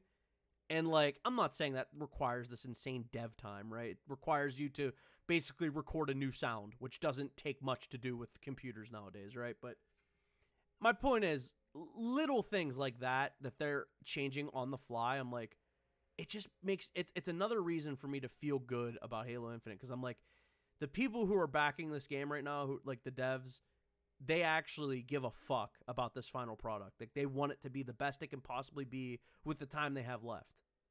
And I just think they're doing a fucking great job with it, honestly. I can't stress that enough. But so yeah, the flight, I like, if you have any, like, closing remarks about, like, what you want to say about the flight, for me, like, this game is the most fun I've had with Halo in, like, probably a fucking decade at this point. Yeah, it is insane to me how much fun this game is, and I did not see it coming. Not at all. The sandbox is there. Like, it's just, it's pure unbridled chaos in the best possible way. It's the art design is back, the music is back, the gameplay is like new, but it feels familiar, and like the good map design is back, the Halo feel, it feels like the soul of Halo is finally back in Halo. There's things that people aren't gonna like new designs on certain weapons and stuff like that. It's like, why didn't you keep it faithful to Halo 3 all the way? It's like the XP system is also an issue. The XP system is an issue, and I think they're probably gonna end up changing that in some way. I would hope, because that has been one of the biggest criticisms for people who don't know. Like, the only way to really level up in this game is through doing like daily challenges. And the only thing I can really think of the reason why that's there is to just bottleneck like gameplay time, really. And because the battle pass is the only form of progression in this game, as far as we know, which is extremely disappointing. Because I do want that old fashioned like sense of like you actually need to achieve certain things to get like certain armor pieces. It's not just like I appreciate that like you can just play the game and get all this stuff. You know, the game is free to play at the end of the day, and that does come with its drawbacks. It is a trade-off in some ways. Yes. And I don't know how they'll do it if they end up making some system for XP to get... There needs to be something like that because, you know, I was saying before, like Halo 3's XP system, it's not perfect. It's very weird, actually, when you compare it to what we have nowadays, but it felt like meaningful, weirdly enough. Like, I wouldn't call getting up to a high rank in Halo 3 grinding, because the grind, you know, air quotes in there, is like not what like Destiny's grind is. You know what I mean? Like, that's a different kind of grind. Like, the grind in Halo 3 back in the day, Halo 3, was fun. And it's fun today too on Master Chief Collection, because they do have a ranking system there too. But like, it felt rewarding when you hit those high ranks in multiplayer. It was weird. It was like this exclusive club. Like, you're like, oh, you're a fucking general rank, like a general 3 or whatever. Like, that's fucking crazy. This guy must be cracked. But, you know, now in Halo Infinite, it's more or less like, oh, that guy got that cool armor shader and like that armor design, I guess. Progress through the battle pass. Wow, that's kind of cool. And like, it sucks because Halo Infinite's armor looks fucking amazing, but like, it's the best it's looked, in my opinion, since Reach or 3, for sure, for certain, yes. And the problem is that now the only way to really get the armor and stuff is through doing these battle passes, which the way that they've implemented the battle pass, I will say, is the best that we've seen in like any AAA game. It's the most respectful to the consumer as it can possibly be with a battle pass system, right? But this also shines a light on like the importance of them adding a PvE mode. I don't know what they need to add, but like they need to add some third mode where you're able to progress through the battle pass as well. Yes.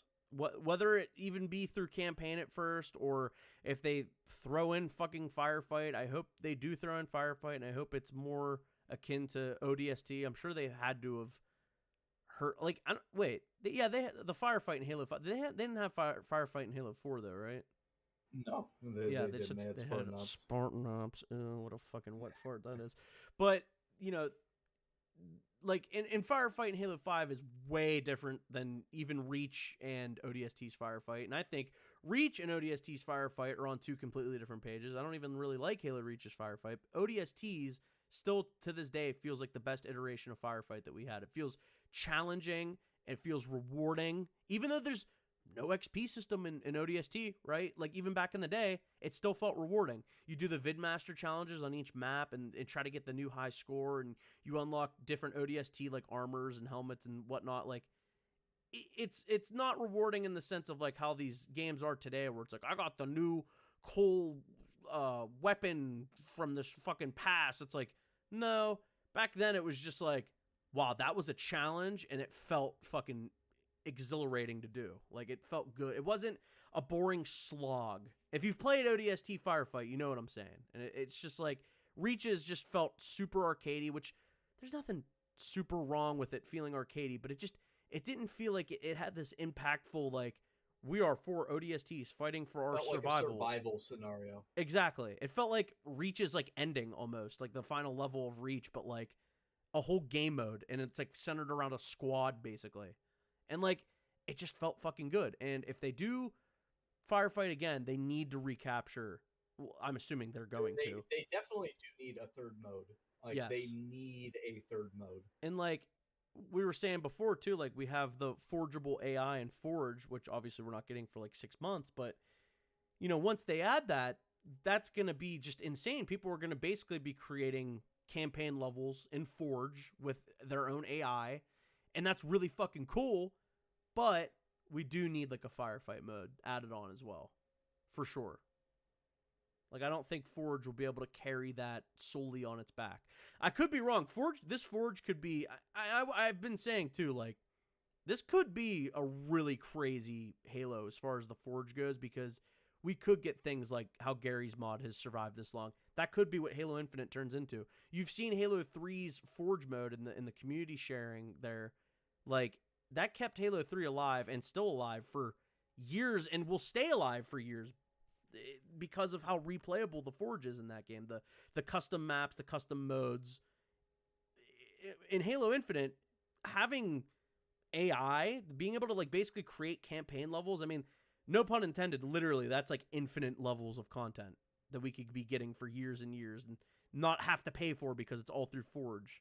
And it makes sense with what their established like mission statement of what this game is. Like, this game is basically the foundation of Halo for the next decade. Yes. And like, I guess technically this will be a games as a service, but not like how Destiny is. Like, Destiny is like... I hope not. Okay, yes, I hope not, right? Because Destiny is like, we have all this stuff, but we're going to withhold it from you until next year, and we'll sell it to you. Like, I don't imagine Halo's going to do that, because like, we just have to see like what they end up adding to Halo Infinite. Like, if they have a firefight mode, they're going to have to add, you know, firefight maps potentially, or even like different enemy types for firefight. I don't know. The skulls might, you know, act different in firefight, whatever it is. You know, there's a bunch of different things they could do with it. And it's just hard to tell right now because we just don't know yet. But I hope that it's meaningful content that gets added later, and it's not just stuff that should have been there at launch. Obviously, like something like Forge and co-op campaign absolutely should be there at launch, but like, yeah, don't advertise that as like a fucking content update. Yes, that is not something to be like celebrated whenever Forge comes out. We're like, yay, wow, 343, thank you so much for giving us Forge. It's like, no, we should have this at launch. Absolutely, this is a core part of what Halo, both of those things at this point. If you don't have fucking Forge in your Halo, it's like, what the fuck are you doing? Did you play Halo 3? Like, what the fuck? Like, people, like, again, people who played Halo 3 during its heyday know how important something like Forge is. It's not just, yeah, it's a niche little mode that you can, like, have fun with in your spare time. It's like, no. People Forge, created, like, fucking games out of it. Yes. Forge single-handedly kept Halo alive, like, okay, not single-handedly, that's not true. Obviously, the Halo 3 sandbox is the best one to date, but it, yes. And why people play it still to this day. There's just a shitload of replay value you get from that, and it's not a niche thing. Like, everyone and their mother has fucked around in Halo 3 custom games. If you've played Halo 3 and you haven't played custom games, it doesn't even compute to me. It doesn't make sense. You've missed out on Halo 3, essentially, is what you did. Like, that's what people think of. That's why when people were like, oh, what's your favorite Halo game? And 90% of the time, people are going to say Halo 3 because of that exact reason. Because it's like, oh, what's your favorite Halo 3 memory? It's like, I liked playing baddies sneak up on Fat Kid at the bus stop. That's my favorite map. It's like, you say that to somebody who's never played Halo. Like, what the fuck are you talking about? What did I just hear you say? What is that? What even is that? Is that a game mode that Bungie made for Halo? It's like, well, some fat, sweaty nerd actually made it who's a fan of Halo. And it's like, oh, are they a dev? No, they used the Forge mode. That's how they did it. There was nothing else to it. They used the in-game mechanics to make this. So, I hope that it's to make a long story short, I hope that they make meaningful updates, and it's not stuff that we should have at launch. Obviously, we're going to be getting like Forge and co-op campaign later, but like, aside from that, you know, when they add a firefight or whatever. It's like, man, this should have probably been there from launch, and it probably would have helped the game a lot if it was there at launch. But let's just hope and pray that that stuff, as far as that goes, that is in the unknown. I would give people fair, like, that's fair to say, oh, well, we don't know. What if they rip us off? What if they try to resell us, like, certain game modes or whatever? It's like, that would fucking suck. I guess we don't know for a fact that they're not going to do that, but the way that how the game's free, like, the multiplayer is completely free, like, I doubt they're going to charge people for a game mode, you know? But any further closing thoughts on your experience with, like, the flight? It's just it was a fantastic experience. I had an absolute blast playing it. I cannot wait to get my hands on it and play it again. Like, I can't tell you another competitive FPS or any competitive game for that matter. I hate multiplayer games, but I seriously could not stop playing it. Exactly. It's like lately, because it's all about like metas and like YouTubers telling you like what's the best thing to do in this competitive game to come out on top. Halo is exactly the kind of game we need right now in this fucking gaming market. Exactly. Yes, I'm so sick of the metas and the loadouts and the min-maxing stats. It's like you load in, everyone has the same footing when they spawn, make the most of it. It's just, and there's something so fucking badass about Halo coming back like after like a decade of it being the gold standard of the industry a decade ago, and it's come back and it's making strides again within the community and saying, I am better than fucking all of you. Once again. Yeah. It's so satisfying. Halo is going to retain its crown. Like, no matter what Infinite comes out, like, you know, any shortcomings that come with it, it's going to dominate the AAA, like, FPS sphere. There's like, there isn't anything else like it out there right now. There's no way that Battlefield... I don't think Battlefield or Call of Duty would ever do better than... There's no way that it's going to do better than Halo. Even from a money standpoint. I don't see that happening. Now, if you would have told me this, you know, fucking 2 years ago or whatever, before I even knew anything about Halo Infinite, I would have said you're fucking crazy. It's like, are you kidding me? This is Call of Duty and Battlefield we're talking about. It's like, then you look at it now in the state that Battlefield and Call of Duty are in and where Halo Infinite is, it's like, there's no question that this is going to dominate. This is going to be like the most watched game on Twitch. This is going to be like the most played fucking game like everywhere, especially because it's multi-platform now. So like everyone's going to be fucking playing this game. There's no way, like you better download the game because A, it's free, and B, all your friends are going to be playing it. So don't fucking miss out on what this game's going to be. Also, I wasn't paid by 343, so just saying, you know, that's how fucking amazing this is an alpha build of the game that I played, and that's what I'm saying about it right now. So imagine what the final product is going to be.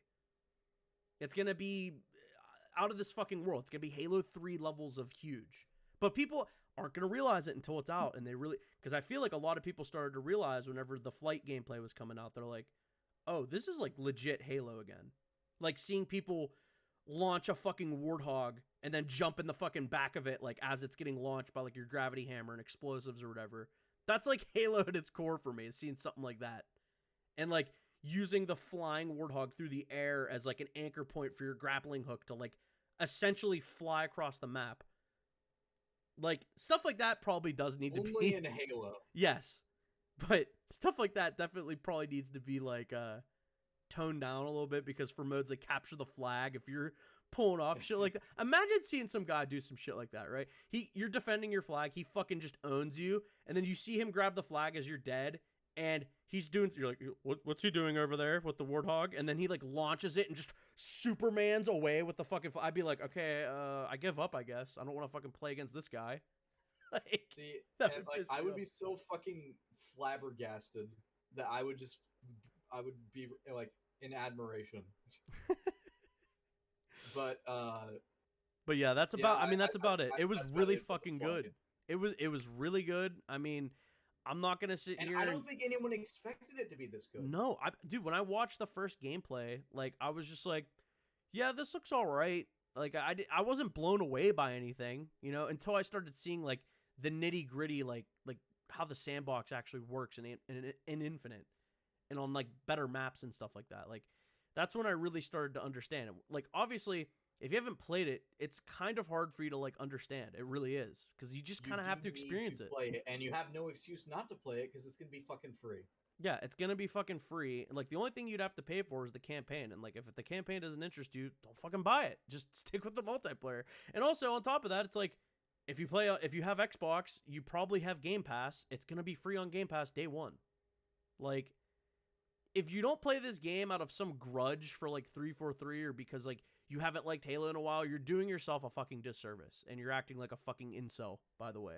Like, just fucking give the game a shot. It's free. Watch any of the gameplay I'm showing you, and you're like, this looks like fucking the best version of Halo we could be getting right now. And it really is, especially coming from 343 after all these years. No one would have ever expected this. Me least of all, because of how much I hated 5 and the disdain I have for Halo 4. So, trust me, I'm not the 343 fanboy I sound like, because I have a shitload of issues with those people. But they have done so many things to show fans like me specifically, and like Squid, that they actually care about Halo, and they want to make a legit Halo game. This isn't a cash grab game. This is a game that has had blood, sweat, and tears put into it just so we can finally have, after all these years, an actual Halo game again. This isn't just your sci-fi FPS. This is a spiritual successor to Halo 3 is what it genuinely feels like, in my opinion. But wrapping that up, speaking of the campaign, the main topic of the day, before we get into it, after the flight, we were riding off of a high, but I had... There's always this question in your head. I had this nagging feeling in the back of my head where I was like, but we have not seen the campaign in well over a year. Yep. And the last time we saw it, it didn't look too good. It looked like what you guys are seeing on screen. It didn't look too good. And so now I guess this would be a good time to talk about the marketing as well. Yes. The marketing for this game is like non-fucking existent. Yes. Like the days that like this is probably one of my biggest criticisms of the game right now, and it's not even like the actual game itself. Yeah, it's like really. It's the funny part. So like I really like love this game that I've played, but Jesus Christ, release some trailers so I can get myself hyped for it. Please. Like, I understand you're in development. I get it. But please, for the love of God, give us some marketing. Get people fucking hyped, bro. Get me Master Chief doing some fucking Master Chief in the books type shit in a trailer, and I will immediately consume. I will consume. I will do it. I'm already going to consume, but it'll get millions of others to consume. Right? I will consume even more. I just want some, like, Halo 3 style fucking badass trailers. That's all I want. And remember, they said that originally at the original campaign reveal. They said, we're going for a Halo 3 style marketing. Where is it? Maybe they're waiting for the last fucking month. I don't know. They need to pull their heads out of their asses, though, for this. Because, dude, you know, just something simple like Starry Night, the trailer I have up for you beautiful people. This isn't some stellar trailer, right? Like, in the sense of, like, it doesn't do anything that's, like, absolutely mind-blowing, right?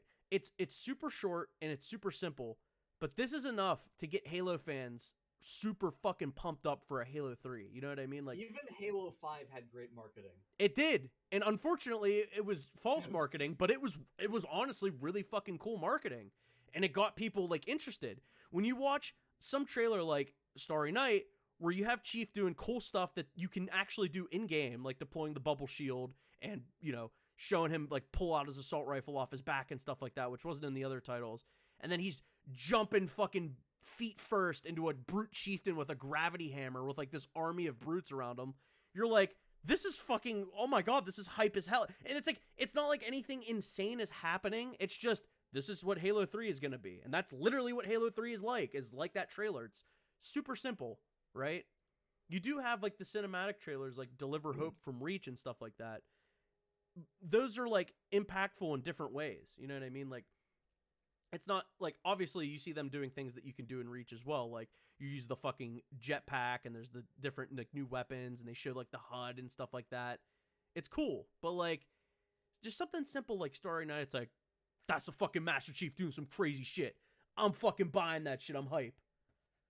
Like we fucking all the Bungie marketing absolutely on point.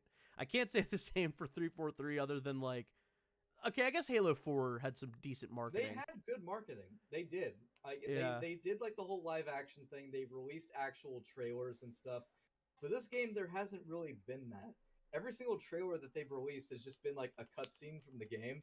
Now, don't get me wrong. I guess that is kind of a good form of marketing because like they look fucking amazing. But it's like, save that for the game. All right, save it for the game and just give us like some trailers that give us like the vibe you're going for.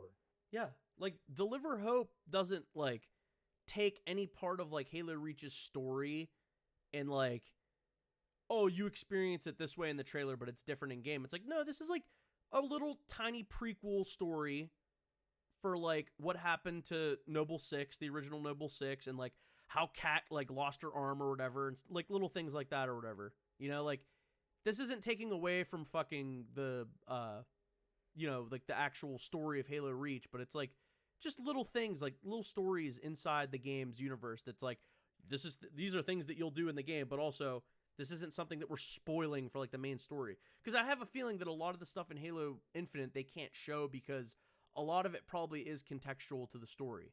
So it's probably hard for them to like, as far as like in-game stuff, obviously like cutscenes and stuff, because it seems like how Red Dead works, like how it goes from gameplay to cutscene pretty naturally, you know? Right. So I'm sure it's hard for them to show off too many cutscenes, but that's why we need these like cinematic trailers, because that's stuff that it doesn't have to be, you know, necessarily canon or whatever. Just show me some Halo Infinite shit. Show me. You could just give me like Chief killing a bunch of fucking banished brutes, and I would call it a day and be like, all right, that's cool. Yep, I'm in. Exactly. And like, we don't need anything special. Just give us some fucking marketing, please. Give me some cool trailers. We've had Halo's had some of the best trailers ever. Half of games for me is being excited for the game to come out. Exactly. Like, I miss being excited for games to come out. Now, don't get me wrong, I'm very excited for this game to come out, but trailers play a really big part in that. Especially for Halo. It's always the hype for Halo has always like been like, you know, there's always been like little special things about each Halo release that you're like, the trailers and the marketing, it has a very special feel. And you can go back and watch them as like their own thing. Yes. Like I'm showing Halo Landfall to the right world now. and just makes it richer. Like something like Halo Landfall that isn't necessary to really anything, but it just builds the world more and just shows you like, yeah, here's like the underbelly of what's going on in Halo, like little Halo-esque, like them building the fucking warthog and shit, like little things like that. Like that's great. I love stuff like that. They need more. They definitely need more, and I hope they're waiting. If they're gonna do it, I would hope they're gonna do it within the next couple weeks. We're gonna start seeing some more like actual teaser, not teaser trailers, but like, you know, TV trailers, I guess is what they used to be called. You know, I want to see Halo Infinite on my fucking TV. Yeah, right. That's what I want to see. Give me the fucking give me the main like Halo theme with Chief doing some fucking crazy like him grappling hooking with like a fusion coil in his hand and like smashing some brute's head with it or something. Like, give me fucking anything. Just, we need marketing. There needs to be marketing. Like, if you can put fucking like Gus on TV like laughing and being like, I was acting, ha ha ha. If you can put that shit on TV, you can put Halo on fucking TV, all right? I was acting, or was I? All right. But that wraps it up for the marketing. Give us some fucking trailers, please. All right, I'm begging you. It would be a stain on Halo Infinite's legacy if they didn't have some sick marketing. But in the piece of marketing that we did get today, yes, the main event, good marketing, the campaign overview. Pull that shit up. All right, pulling it up. Are we doing like a live like what are we doing? We don't need to do a live, but like, okay, like I'll have it so on. we can like, because like a lot was shown, so like we can just watch it and like talk about it like as we see things and stuff. But so the next bit of Halo Infinite's campaign we finally got. It's been well over a year at this point. Um, and they kind of just dropped it on us. Like they told us yesterday, "Oh yeah, by the way, we're showing campaign tomorrow." And I was like, "Oh, excuse me." cool." I mean, I'm not one to complain. You know what? That's cool. I would like to see. I would like to see the campaign, and because like, admittedly, from the lack of campaign uh marketing that we got, I was rather concerned about it. I was getting very concerned Yeah. because I was like starting to get worried that like the game is going to release absolutely broken, or like the story is just absolute dog shit, like the gameplay is just not fun. It's not implemented well in like a single player campaign. But after having seen this trailer, I think I could firmly say that pretty much all of my concerns have just been reduced to near none. Yeah, like Right? a good note to start off on. First of all, I love the Cortana being purple thing, and like she looks like Halo 1 Right. Cortana. That fucking hit for me for some reason. I don't know why. But I love how it starts out almost flexing. They're like, hey, remember those old Halo Infinite trailers? Look how fucking good it looks now, dude. Like, because they show a lot of the same shots, but they're more polished now. And it's like, dude, this shit looks fucking insane how good it looks now. And like, as you like put the cursor around Cortana's ass, yeah. dude, like something like I was so happy when we first saw Chief's armor, right? In the original trailers. I was like, this is amazing. This looks like Halo 3 again.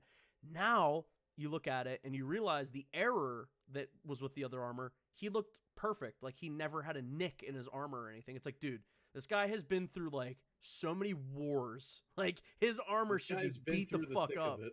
Yeah. So when you see him now with this in this new trailer, his armor, that's exactly how I wanted it to look.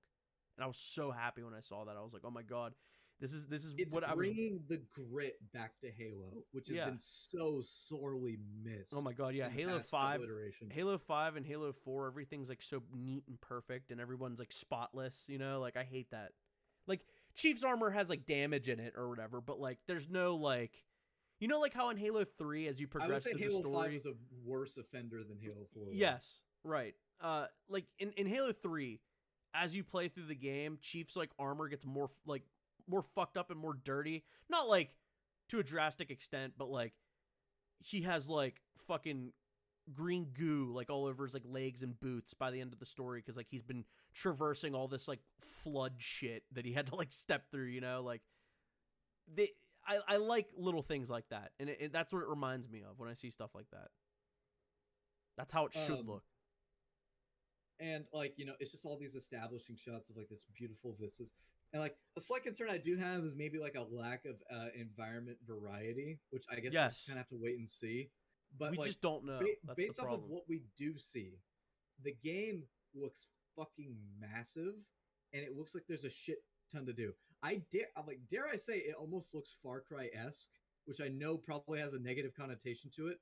But the reason why I'm not too concerned about it is because Far Cry's gameplay loop is shit and Halo's isn't. Yeah, Halo's is incredible. That's what separates it. And like, which is why I don't like roll my eyes at like the whole outpost thing, because I'm like, all right, taking down an outpost in Far Cry is fucking mind-numbingly boring, all right? But in Halo, with Halo's sandbox and how everything works together, that could potentially be very fucking fun. And based off of this trailer, it does look fun. Yeah, like how like even something simple like the grappling hook has like this electric effect where if you like hit somebody with it, it stuns them. Yeah, exactly. And like that's fucking cool. That like why wouldn't you want a sense of progression if you're gonna have a Halo open world game? Like you would want to feel like Chief is getting at least a little more like I know powerful. Some people are gonna like roll their eyes at the whole like tree, like the skill tree thing, but like it honestly, no, it makes fucking perfect sense to me that they would include this, right? It makes perfect sense to me that Chief would have all of these like armor abilities and he would hold on to them, and you're able to like shift between them, and you're able to like slowly upgrade them, because I mean, this is campaign. This Yeah, is not a exactly. competitive setting where you're like fighting against other people. It doesn't need to be balanced. It needs to be fun. Yeah, and that's why when I saw Sprint in the campaign reveal, like the first time, I was like, okay, this isn't the end of the world, because Sprint in campaign, realistically, especially an open world one like this, like look at this shit. This is insane. Like you should be able to have the option to sprint around. You know what I mean? Like in something like this. Like I think that's fine. It doesn't offend anything, but like it's when it affects the multiplayer, and like we were saying earlier, not to reiterate, but the multiplayer, it fits, it works. And so it's good that it feels good in the campaign. It feels natural in the campaign. And I mean, obviously, I haven't played the campaign. I don't know, but when you have an open world like that, it's not really gonna. The sprint isn't really gonna change too much, other than just quality of life, pretty much at that point. So, yeah, I think it's fine. Now, at least. Back then, maybe I was a little questionable, but now I'm good with it. I think it fits in campaign. I think it just like it adds to like just the amount of crazy shit you're gonna be able to do in this campaign. Because like the campaign looks like it's that same type of Halo chaos, but like in a different way. Which I mean, Halo's campaign and multiplayer were always two very different things because they have to be. I mean, like multiplayer Yeah, and of course. campaign, they're two very different experiences. I mean, like the game doesn't need to be balanced. Like you don't need to have like this extremely like strict environment. It's like you can only carry one equipment at once. It's like that did sometimes feel kind of limiting in Halo 3. Like in this, it's like if you're able to like change between them on the fly, it's that is going to provide for a very new sense of chaos in Halo, and I think it's going to fit beautifully. Yeah, and like to go back to what you were saying earlier, like some of your concerns for like the campaign, like the environments and stuff. Like I brought up Chris Ray Gun earlier. I've seen him complaining on Twitter about like, guys, the environment's going to be boring. There's no question about it. If they had cool new environments, they would show us already, and like there's nothing to hold back on as far as showing the environment. And I like personally, I don't know where I land on that. He could be completely right, and like that's fine. Like I'm not gonna judge him for feeling that way. You look at it, and yeah, everything does look like the wooded area or the underground, like Forerunner looking areas that they have. But like, there's no snow environments or desert environments that we see in the trailers and stuff. But maybe the reason why we don't see that is because maybe they are saving it. They're holding some of their cards close to their chest with it. You know what I mean? Like, well, I mean, like if it's any indication, right? It's like we were under the impression just a couple of days ago that the campaign was like in some sort of like disastrous state. yeah, right? That's true. Yeah, you're right. And but then they've been holding back like everything in this for like the past year. All right. Yeah. This has been cooking. All right. I mean, who knows what they're hiding from us? I know. Like, right. Why would you show everything in the trailer at once? Like, right. Yeah, now, exactly. Again, we could be very wrong. This could all be a very samey environment. I hope not. But like, then again, I'm not going to say definitively this is the only type of environment we're going to get. We don't know yet. That's the problem. Like, it's easy to say like, oh well, no, they would have showed off the different environments already. That's nothing to keep close to the chest. It's like, yeah, but we don't know until it comes out, right? Like, it's not like there's leaks or anything that suggest otherwise. We just don't know yet. But I mean, like, I just hope, based off of what we've seen, this game looks fucking massive. Yeah, and in such a good way. It's so weird the change in thought that I've had with the Halo Infinite's campaign, because back in the day I really was like, how are you gonna do an open world Halo game? Like it's weird to think about. Like, think about Halo 3, but it had like an open world. Like, that was what my mind was the whole time. I'm like, how would you make that like feel meaningful and like appropriate? Like what's the purpose of making Halo Infinite open world, or Halo open world in general? And then you see how they've implemented it in this newest trailer, and it's like, yeah, no, this looks like a fucking blast to just have fun with. Like, it looks like there's a lot to discover. They want to encourage a lot of like exploration and stuff, and like, it looks fucking good. It looks like it still also maintains the linearity. All right, it looks like it's not going to suffer from open world syndrome, where like everything is constantly open at once. And like there's no more of like those small, concentrated, extremely detailed environments. that have like really great environmental storytelling. Like you see it in the trailer, like there are more compressed areas, right? Like more focused story missions, which is a huge relief because it was a concern I had before this trailer. Yeah.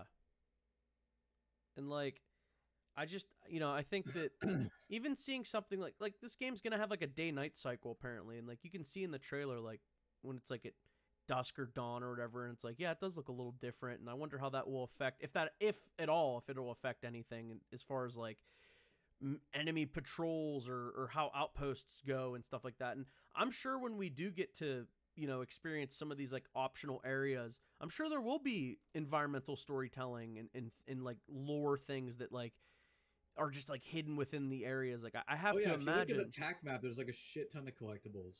Yeah, there's gonna be tons of things to explore in this game.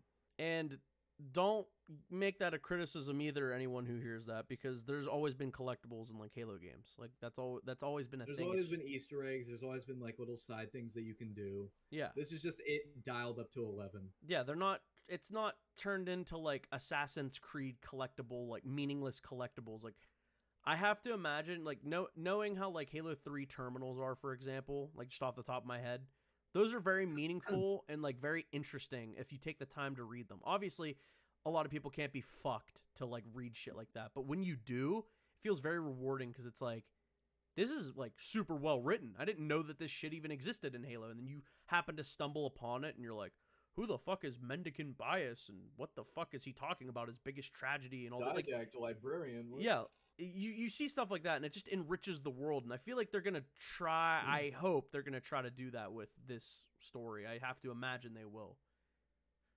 At least with the optional areas, right? Like I'm sure the main areas are gonna have their own stories they need to tell and stuff like that. But I'm excited to see like how the exploration is in this game, because I would love to just roam around in this game's engine and just go on fucking massive killing sprees and stuff. No, it just looks crazy. I'm gonna spend hours in this world. Because, I absolutely am.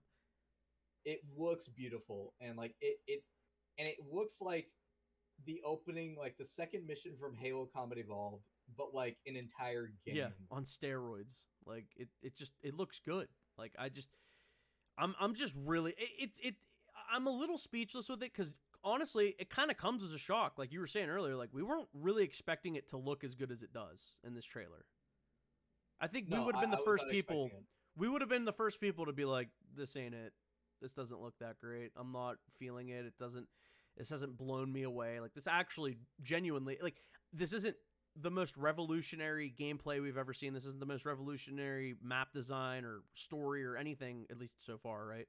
But it just looks like Halo again, and it's gonna tell whatever story it tells. And at the end of the day, as long as it's fucking fun, and we're getting this polished like open world in Halo, that's all I can really fucking ask for with this game. Because before I wasn't asking for that. I wasn't super excited about open world. I like the idea of exploration, but it's only when you finally see it in like these trailers that you're like, that's what gets you hype. Hearing about it, you don't really know until you see it, It is definitely about implementation. And, I never even thought, it's like, it is almost like obvious. It's like, why wouldn't you do an open world Halo game with like Halo's gameplay loop and sandbox? Why wouldn't you do that? Yeah, like, exactly. It seems like Halo, like, I think it's the perfect foundation to like build this giant world upon. And like the gameplay is so solid, and like the world is just so beautiful, and the music is so great, the atmosphere is there, and like, but most importantly, its gameplay loop is so good. Why wouldn't you want to expand that to like an open world? Why wouldn't you want to see the sandbox and how it interacts with like this really open and vast environment? Yeah, it's. I mean, like, look at what we're seeing right now. You can't tell me this is not the most amazing shit right here. This dude jumps out of a banshee, uses the skewer to destroy one of them, and then grapples the other and hijacks and sends the other elite plummeting to his fucking death. Don't let the demon touch me. What's he yells something funny there about the demon. I love that.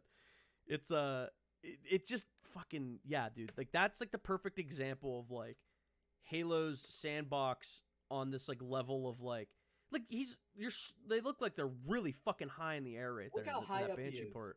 It's like, fucking amazing. And oh my god, it's just crazy how much better this game looks graphically than it did fucking a year ago. It's absolutely insane. No, this is it. This is the same section right here a year ago. It looks fucking radically night different. and fucking dude. Look, oh my god, like even.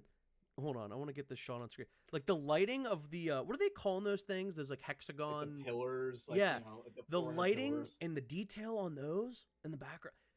Dude, I gotta pull up fucking the original thing. I mean, keep note of this fucking lighting, how this looks, and like the textures and stuff. And like, where was this other one? This other shot too, right here. Like Chief's like armor. Like look at all the fucking detail on the armor and stuff like that.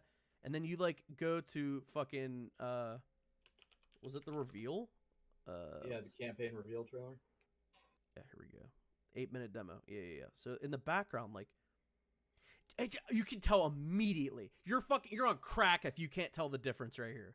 Like the assault rifle, the weapon flash, it looks so plasticky. You know what I mean? It's not showing up on stream. You gotta. It should be. Is it delayed? Oh, it might be delayed. It's probably just delayed on the actual stream. Okay. Like, look at here's these same pillars. Look at this. Look at this lighting. Look how flat it looks. This is a year difference. And look at this. Look at that lighting. Look how janky. No more poppin' either. No poppin'. Look at that comparison. That's insane. That is absolutely insane. That is literally night and day difference right there. I gotta go to that same fucking shot because that blows my mind. That shot. That's crazy. I mean, tell me you're on crack. You're on fucking crack if you don't see a difference there. Also, shout out to the fucking. I'm assuming that's the OG brutes. I don't even know what the implementation not implementation. The implication of having like the Halo 3 style brutes. I don't know what that even. She says familiar like friend. What does she say there? She says, just turn it up. What the hell is she? Familiar enemies, I think? I don't know what she says. To take down the banished. Peace. Get the demon off of me. This won't be an easy fight. Master Chief will take on. I love that they're still calling him the demon. Yeah, I know, it's great. Such a small thing. I love that. Returning favorites is what she says there, and then they show Halo 3 yeah. brutes. Right, that's what they are. I mean, they're wearing the blue like samurai armor, so it's like that's what they are. I mean, fuck. And that's funny because you know I know people who prefer. I myself, honestly, I really like the Halo 3 art design. Like as far as like the brutes go, and like it's just cool that that's there. It almost feels like they heard like the criticism of that, and they're like, I guess we'll just bring some like Halo 3 brutes back. I don't fucking know, dude. I want to know what how they're gonna put them into the game. I need to know like, or is it just gonna be like literally, here's a reskinned still lots enemy? Of questions about that. There we don't even know if it'll be meaningful. You know what I mean? But the fact that they drew attention to it is like interesting to me. Like the fact that they're like, well, here's some old familiar foes, perhaps. It's like, what are you trying to say? What are you trying to fucking say? I'm just very, very glad that like I feel like we've seen like quite a bit of this campaign. We've seen a good amount, and I still feel like I'm very much left in the dark on exactly what this campaign is going to be about and what it's going to include. Yeah. In terms of story and things like that. I know the game's going to be fun as hell, like just based off of this. Because I mean, the multiplayer was already phenomenal, but this just looks like it looks like a playground with like the best possible toys you could get. Yeah, like for people like us who have been hyped for Halo Infinite since like the flights and actually getting our hands on it, this like really hits hard for us because we're like, Halo Infinite's already fun as fuck. When you start seeing stuff like this, you're like, oh, this campaign's gonna be fucking special. Like, there's gonna be some really fun moments to just let loose on, like playground of fucking destruction, just all this crazy shit you're gonna get to do. And like there's also like bosses too this time around. It looks like there's actually gonna be like specific targets you have to work towards, like to bring down. Like there's this new elite character that's like a sadistic Spartan hunter who has this like really badass armor, a red shield, and a red energy sword. That shit is so fucking cool. I gotta get a fucking image of this guy. I think he's like right here, coming up. He looks. Oh my god. I love how he has a prosthetic arm too. I thought that was fucking cool. We've never seen that on an elite. Mandibles as well. Oh, it's so fucking cool, dude. That armor's like, this guy is my edgy rock. This is Shadow the Hedgehog right here. Like, I love that so much. But dude, this really enforces too. I love his first of all, energy blade is built into his like prosthesis, which is fucking cool as hell. But like on top of that, this goes all the way back to like Halo 1. The Elite's original design was literally supposed to be like Master Chief's equal, right? They weren't supposed to feel like cannon fodder, right? If you play on Legendary, they feel like a challenge. That's like the vibe I get from this. I'm like, this dude is supposed to be on par. Like, as far as canon goes, like how strong Master Chief is, this dude's supposed to be like on par with him. So like okay. I'm not an action figure guy, but I want an action figure of this guy. He looks fucking cool as hell. It's just it's cool as hell, and it's unique for like Halo standards as well. So we've never seen an elite that looks like this before. He looks like a Spartan elite. Like it's weird. It's cool as fuck though. Like this is little things like this that give me hope with 343, because this isn't something I asked for. I didn't know I wanted this, but now that they've put it in this trailer, I'm like, no, this is actually a really cool idea to have a guy, an elite that essentially he has some beef with Master Chief, right? I'm assuming he's gonna be like, that'd be so fucking cool if he was like, oh, you're the one who took my arm in the battle for fucking, whatever. Yeah, he was in a previous battle with Chief. Like he was in like Halo 2 or some shit, and Chief like fucked him up or something in one of those big battles he was in, and like so he's just built up a vendetta, and he has like, and you can actually see like fucking he puts on display like armor pieces of past Spartans that he's killed in that room. Oh, really? Yeah. Like it's very brief. Oh yeah, that's but, right. Yeah, right here in the shot. That's fucking cool as hell. I didn't even know that. Oh yeah, look at that. That's fucking awesome. And so like just little character things like that. It's like if they're putting this much thought into like the villains of like this guy's not even the main villain of the game. Yeah, it's a side guy. Like who's to even say that the Brute Chieftain is what's his name? The main brute? Escharum, I think? Yeah, Escharum. Who's to even say he's the main villain? We don't know. We don't fucking know yet. It's certainly looking that way with the way that it's been advertised to us, but I wouldn't blame people for saying like, oh, no, that can't be the final villain, because you have guys like this. This guy, I could easily be like, this guy's more badass than the Brute, at least just from visually looking at him. Atriox as well, which we don't know about. Yeah, we don't really know what happened with Atriox from Halo Wars. That's true as well. And that's another thing that I think people have worries about is how the Banished are going to be implemented. And I think with having like someone like Joe Staten there to like look over like the writing and whatnot, I have a feeling that like stuff like the Banished, they're going to introduce naturally. Like, again, this is going to be the thing where it's like you put yourself in Master Chief's position. He doesn't fucking know who the Banished are, right? I don't think he does, at least. He might have heard things about them, but I don't think he like has interacted with them personally yet. So like when he learns about what the Banished are, we as well are going to learn. Like you don't have to have played Halo Wars 2 to know who the Banished are in this game. Yeah, that's what the devs have said. Is like you don't need to have like you don't need to fucking study and read like 5 novels like you did with Halo 5 to understand the Banished in this game. Yeah, and that was a really big criticism I think any sane human would have for Halo 5, especially like far too much homework you have to do in order to understand the story in that game. And even then, the story is still shit when you do understand it. Even when you understand it, you're like, why? Why is this what the story is?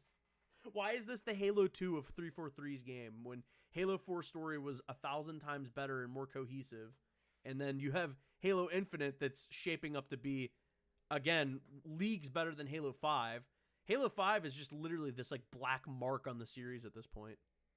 It is. It really is the fucking redheaded stepchild of the series. Redheaded, smelly fucking... Anyway, I have no problems with gingers. I just want everyone to know that. I don't think they smell bad. I do. I've met a few smelly ones, but that doesn't mean they all smell. I disagree. All right, whatever, dude. I get it. You don't... Isn't Master Chief a ginger in the lore? Isn't he technically redheaded? I fucking hope not, because then my life will be ruined. No, don't you remember in Halo 4 when they showed his eyes in the legendary ending, and you basically all you saw was all they confirmed in that shot was that Master Chief is Caucasian. That's really that's all you fucking learned from that reveal. It's like, guys, Master Chief is bald and Caucasian. All right, thanks. Thanks, game. Halo Wars 2 is a good game. Don't at me. I'm not gonna at you. The story or the cinematics rather seem really fucking cool. I still need to. I haven't sat down and watched all of it yet, but I've seen clips and it looks fucking cool. But I don't know anything myself really. I haven't really looked into it, so I'm sure it is good. But like, again, and all the story beats here in what they've shown, like it looks good. I was skeptical about like this new Cortana model that they've called the weapon. Yes. But the few little bits I've seen of her, I'm simping. I'm sorry. I'm on the floor. Mommy, please. Mom. I'm begging. No, yeah. I wouldn't blame an adult male for saying that this Cortana is cute. She cute, dude. Look at that. Cortana is adorable. Seriously, she's already likable. They're gonna have I know for a fact they're gonna have some heartbreaking moment with this fucking Cortana that's gonna like hit really hard. So it will scar me. Yeah, they're gonna have something like her facial expressions and like her posture and her animations are so on point, and like I just like it like look at that. She looks so adorable there. The way she's like looking up at Chief and stuff, like she's got this like starry look in her eyes. I love that. And if the dynamic they're gonna go for in this game is like Chief almost becomes like a father figure to her in a way, right? That will be a very interesting role reversal. Oh yeah, for sure. Because she was always like a mother figure to him, essentially. You know, like obviously there was some like romance there, but like she wanted to take. I mean, they took care of each other, but you know, she was always there for Chief, and obviously the dude never had any sort of like family, so for him having this like basically was his family. Yeah, it was the only person he cared about. So like, I mean, obviously there's other people he cares about, but not like how he does for Cortana. They have a special bond. So like, they're gonna have some fucking heartbreaking shit in this. I have to imagine that is gonna. I hope it's heartbreaking. I hope this is a very emotionally gripping campaign. I hope so too, and you know that's still one of the questions we have, where we're not sure. It's hard to say. That right? is why I say like not all of my concerns are eliminated, but most of them are. I feel way fucking better knowing that this, like, even if it's a very simplified version of what we see, and we end up getting like a simplified version of even that. In my head, I'm already like, this is better than what I expected, because at the end of the day, we're not getting Halo 5 again. We should never get that, and no one should ever have to experience what Halo 5 was, right? It's just good to see that they really are trying here. And like you and I were talking about like earlier today, like, you know, obviously I don't have any audio playing from this, but the lines that Chief have remind me of like classic Master Chief. He's not saying too much. He stays silent when it's appropriate to stay silent. I think this is like the best mix from what we've heard so far. Obviously, we haven't heard a whole bunch, right? I could be off on this, but like the little that we have heard from Chief, it feels like it's the perfect mix between what Bungie wanted for Master Chief and what 343 wanted for Master Chief. Every line is brief and memorable, and he has that stoic demeanor that he always had. And it just feels like they've perfectly recaptured Chief's character, but also not completely ignoring the development that he's gone through in 343 era games as well. Yeah, and not to ever shit on Steve Downes, because the dude is incredible as Master Chief, but Halo 5, I feel like it's probably the direction is why his performance doesn't feel super memorable. He wasn't given anything to do in Halo 5. Nothing. So like, just to say like, no, Cortana, that's it. Like, that's all he is in Halo 5. Cortana. I don't know Cortana. And like, Cortana, please, you can't do this. And yes, there's a lot of that in Halo 4, but it's more meaningful in Halo 4. Like, at least there's a relationship forming, even if it's not done super well. There's at least something there that you can either relate to or see the emotional connection there. Chief's like reactions are in character, I would say. Like I said, I think a little bit of the romance between him and Cortana feels a little rushed in 4. I would have liked it if it was over the course of at least 2 games, right? But at the end of the day, you still have a solid story with Halo 4. And like, it's nowhere near. It's on a different level than Halo 5. I would never insult Halo 4 to the level of saying that it's like Halo 5 bad, right? Halo 5 is just like, I feel like every time we talk about Halo, we always come back to Halo 5 at some point because like it's impossible to talk about just how badly Halo 5 fucked up this series. And I don't blame people for seeing Halo 5 and then seeing this and being like, no, fuck 343. I'm not spending money on them again. They fucking gypped me with Halo 5. Like, I don't blame people for feeling that way. It's like, my only thing is, though, just educate yourself on the game. Understand that this is not Halo 5. This is 343's essentially apology for what they've done with Halo. And not even an apology. I shouldn't say it like that. These guys seriously have like put a lot of work into this. I would say it's more like a love letter to Halo. That's what it feels like. Certainly, it feels like they took everything that was Halo and they finally put their own 343 twist on it. And if we would have had 3 games that are like this, like I think you and I had a conversation about this, but imagine if we would have got this quality at like Halo 4 and how good 5 and 6 would have been, like out of this fucking world good. So 343 has the potential now with the team that they have to make it, that they're making Infinite with.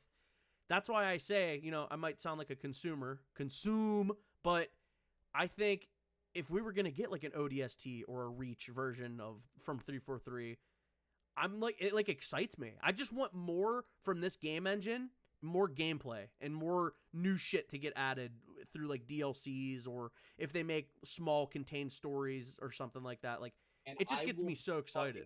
Buy it. I will buy it if they do that. Yeah, of course. Like, and that's the problem too. Like DLC nowadays, it's not a viable way for these companies to make thousands and thousands of dollars to compete in the market. I get it, but like, dude, if we can get like some Joe Staten ODST Reach like side stories and stuff, I would just be over the moon happy. Maybe they would even learn. Maybe if there are some glaring flaws in Halo Infinite story, maybe they'll learn from that, and they'll have probably more time too. That's another thing that is good to know, is that whatever they make next, I'm sure they're gonna have crunch. Every fucking game studio has crunch nowadays, but I think it's gonna be a more digestible level of shit that they have to do, because Halo Infinite was like a nightmare as far as we know, as far as the development goes. Like, they basically had to scrap the whole story and whatnot, right? Yeah, no, like from way early on. They had a roadmap. They had a roadmap of like what they were gonna do with this trilogy, and Halo Infinite really is just a response to like the community and their feedback, and like really, I think the reason why this game is so cathartic for a lot of Halo fans is because, in a way, now we didn't make this game, but in a way, we did kind of help craft it. Absolutely.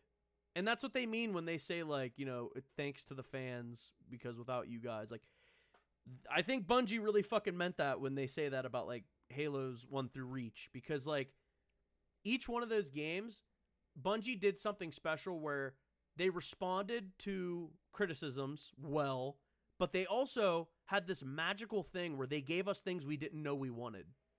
And, like, something like equipment. We didn't know we wanted equipment. It was something that should have always been in Halo once you see it implemented. But once you get it in Halo 3, you're like, yeah, this is a very natural inclusion. Like, equipment should be in Halo. This is a good inclusion. We didn't know we wanted it, though. Something like Halo Infinite, I don't think anybody really had crazy expectations to be like, oh, well, I'm expecting it to be this, or I'm expecting it to be that. No one had any idea what Halo Infinite was going to be, I don't think. We were just like, we got that first teaser trailer, and we were just like, okay, so this is like, what is this? Like Animals? This is like an open world. I mean, realistically, all that opening trailer was like, hey, look at our new engine, essentially. Yeah, that's what it all was. But at the same time, though, they do show that it's this vast, like, explorable world. That's the vibe they're trying to give, at least.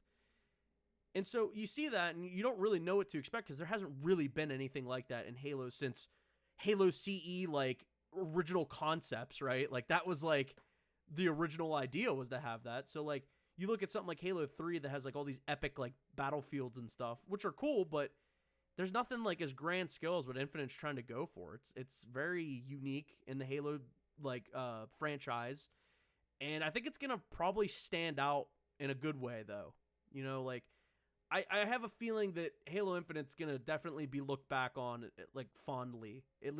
From what we know so far, game's not out yet. But I just there's just this feeling, and if you're a hardcore Halo fan and you love Halo and you play Halo Infinite and you see the gameplay, you just have this feeling in the back of your head. You're like, I think this game might actually be something special. I think we might be getting like a Halo 3-2 here. And not that, again, I hate saying that because not that Halo 3 ODST or Reach or even 4 for that matter are like garbage games compared to 3. I just think they just kind of had their own angle. It's so hard to compete with Halo 3 because of how like final chapter it feels. Everything feels like it's coming to an end in Halo 3. And even like from the fucking music, So it's hard. I'm not trying to take away from those other games, but everyone looks at Halo 3 as like the big titan. So when you have Halo Infinite and people were like, I'm getting Halo 3 vibes from this, it's like, I think that's exactly what 343 was going for, because they know what Halo 3 means to the fans and stuff. And we definitely shaped Halo Infinite into what it was. If people wouldn't complain about Halo 5, we would have got another Halo 5 as far as like gameplay and stuff. Dear God, it would be dearly depressing what the series, like the state it would be in if we got that instead. Yeah. This is definitely a tale of like, a studio trying to branch out and continue this absolute behemoth of a franchise, right? One of the most beloved and influential first-person shooters to ever exist in gaming, to then pick up that mantle and try to make something new without trying to seem like you're living in Bungie's shadow. That's why I have respect for Halo 4, because they did try. They weren't trying to just ride the coattails, right?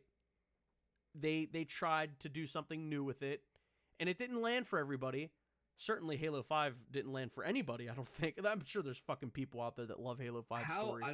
I have not met a single person in my I haven't life. either. I have never met a single person in my fucking life, and you cannot convince me that people exist who enjoy Halo 5's campaign. I love when Jewel Oblin Gobbler gets fucking Team Osiris and wait. What happens in Halo? Spartan, he's so cool. He's bald. I love the intro to Halo 5. It reminds me of like an Avengers movie. It's like, and I like Avengers.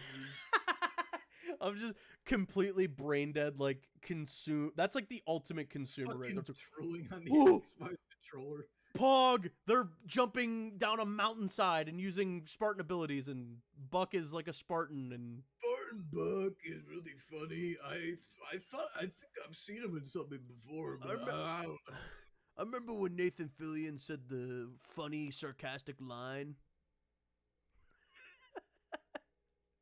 Fuck Halo 5, dude. Seriously, I can't believe. I liked in Halo 5's campaign when they lied to me with all the marketing with a much more compelling story. So, just if you like Halo 5, please, you're not human. Yeah, that, and I hate to say it, but you don't know a goddamn thing about Halo if you like Halo 5. You don't know a single thing that makes Halo Halo, because if you knew anything, you would know that Halo 5 spits in the face of Halo in general. Every aspect of it. Literally every aspect. And now, again, not to say that it's not a well-made game. It is a polished, well-made game. It's Technically speaking, it's fine. It's just, it goes against everything that makes Halo Halo, I feel like, for the most part. I don't feel like I'm playing a Halo game when I play that game. I have never met somebody who said Halo 5 has a good story. I haven't either. Convince me somebody exists who believes that. Yeah, and if you know what? If you're listening to this and you do like Halo 5 in the future, years from now, maybe Halo Infinite comes out and we're right, and Squid and I become like kings of Arabia for this, and we become rich for this take right here. But like, if you like Halo 5, please tell me, and tell me why you like it, and don't make it a gameplay. The story specifically. I would love to hear somebody articulate to me why they like Halo 5 story. I would love to hear it. Like a big brain, this person understands stories and writing take, not, I liked when Spartan Buck said, if I'm so scared, I figured if Jesus can hear how scared. What the fuck is that stupid line? He's like, I figured what does it mean? if God can hear how scared I am, so can everyone else. What does that fucking mean, bro? What, like, somebody explain that. Brian Reed. Okay, I need to find Brian Reed's fucking email. Just his address. I want to go to his house. No, I'm kidding. I need to ask him, what does that line mean? No one knows what it means. I remember hearing that line, and it was like listening to like a comedian just bomb. I was just like, what? Did you just say? What did you just fucking say? Also, why are you talking to Locke as if you guys are like old friends, and Locke doesn't even like pay you any attention when you speak to him? I like the part when Arbiter shows up, even though he does nothing in the story. I like the part where Arbiter looks nothing like how Arbiter used to look, and Keith David. Yo, Arbiter better fucking be in Halo Infinite. That's all I'm fucking saying. He needs to be in Halo Infinite. I need an emotional reunite moment of Chief and Arbiter. Easy. Please, just listen. I want to consume Halo. I don't care if it's fan service, all right? Put Arbiter in the damn game. You'll sell more toys that way. There, I helped you. I've made you money. If you put Arbiter in the game, you can make toys and then sell Arbiter toys. There you go. He has to be in the game. He was in Halo 5 and they did fuck nothing with him. He needs to be in this game. They took, and you know what? It's a criticism at Halo 3 as well. They took one of the deepest, most interesting characters in Halo and they turned him into just a background fucking nobody. And in Halo 3, I will say after replaying it like solo, there's some cool Arbiter lines in there that you don't catch in co-op because like, and every time you play Halo 3, you're pretty much playing it co-op. That's just such a fun co-op game. Halo 3 in its treatment of Arbiter is nowhere close to as like the bastardization of what they do with him in Halo 5. Yeah, in Halo 5, it's not overstating to say that it's insulting. It is insulting. If you're an Arbiter fan, you should be insulted with what they did. That's just how it is. Especially if you're a huge Halo 2 fan. Especially with how they he was pretty front and center in the marketing as well. Yeah, which is weird. No, honestly, if you're a Halo fan, you should be fucking insulted with what Halo 5 does. All right? Yeah. Like Chief is barely in the game, and they barely. He's just like a nobody in it too. Like he blends in with like Fred. Like is that there shit. Any character development in the game at all? Are there characters in Halo 5? Are there people? I don't know. I don't know why, but it's not even in Halo 5, but I'm just picturing that moment in Halo 4 with Captain Del Rio where he's like, I am commanding you to surrender the land. That's how I feel about Halo 5, just that moment in general. I just Del feel like Rio has more character in that he one does. line than That's so any funny. That's so funny because Del Rio was one of the big. I remember back when the game came out, he was one of the biggest criticisms for the game's story. Was Del Rio? He's a flat villain or whatever antagonist to Master Chief and Cortana. But then you go back and you compare it to like Halo 5. It's like Del Rio has more character in like one line of dialogue than like anybody in Halo 5, and that's not even an exaggeration. Like even Halo Cortana 5, doesn't have that much character in Halo 5. She's like a zombie. Halo 5 has one good line of dialogue. One. I'm trying to think. Is it? Oh. Yeah. The Halo 2 anniversary cutscene. Yeah, like it's not even in the game. It's not even in the fucking game. It's so funny. Yeah, and it's not even. Well, I guess Locke has some decent lines in there, but like Arbiter's the one that really drives that one home, and it's fucking Keith David just being Arbiter again. Like that's all I fucking want. Let me consume more Arbiter shit, please. Give me Halo 2 Arbiter back. I beg of you. But like, I mean, like honestly, not even like one good line of dialogue. I mean, like the line of dialogue I was thinking of was like where he was like talking about how he fondly like remembers back on Chief, like referring to him as like demon in a way. I was thinking of that line, right? But like that entire scene is well written now that I think of it, right? Yeah. And it's not in the game. And it has like no bearing on the game either. I don't. That's always the funniest thing to me is just the fact that is like a cutscene that honestly it makes you think of like the dialogue is that of like Halo 2. Honestly, it reminds me of Halo 2 a little bit, and like it did give me Halo 2 vibes when that first came out. It did, and Arbiter even had his original Elite design underneath the armor, which is sad that has to be a compliment, but it is nice to see. It's just, get rid of the turtle covenant, and I don't even need to say get rid of it. The Elite's design in Halo is as good as the Spartan design, in my opinion. They look like Halo 3 Elites again for the most part, and that's good. We want that. Give me more. One of these days, we just have to like stream ourselves playing through Halo 5 just so we can marvel at like, because like me and you have never played it together, which I feel like would be a really great experience. It would be. I'd probably want to shoot myself for having to play an FPS on controller, but since it's Halo 5, I already want to shoot myself, so it's not really a big deal, you know? I mean, yeah, I'd be down for that. I mean, realistically, we should be the ones doing a fucking Road to Halo Infinite set of streams at this point. Fuck. We should be doing Fuck Mr. Waffles. Not really, though. You know, just...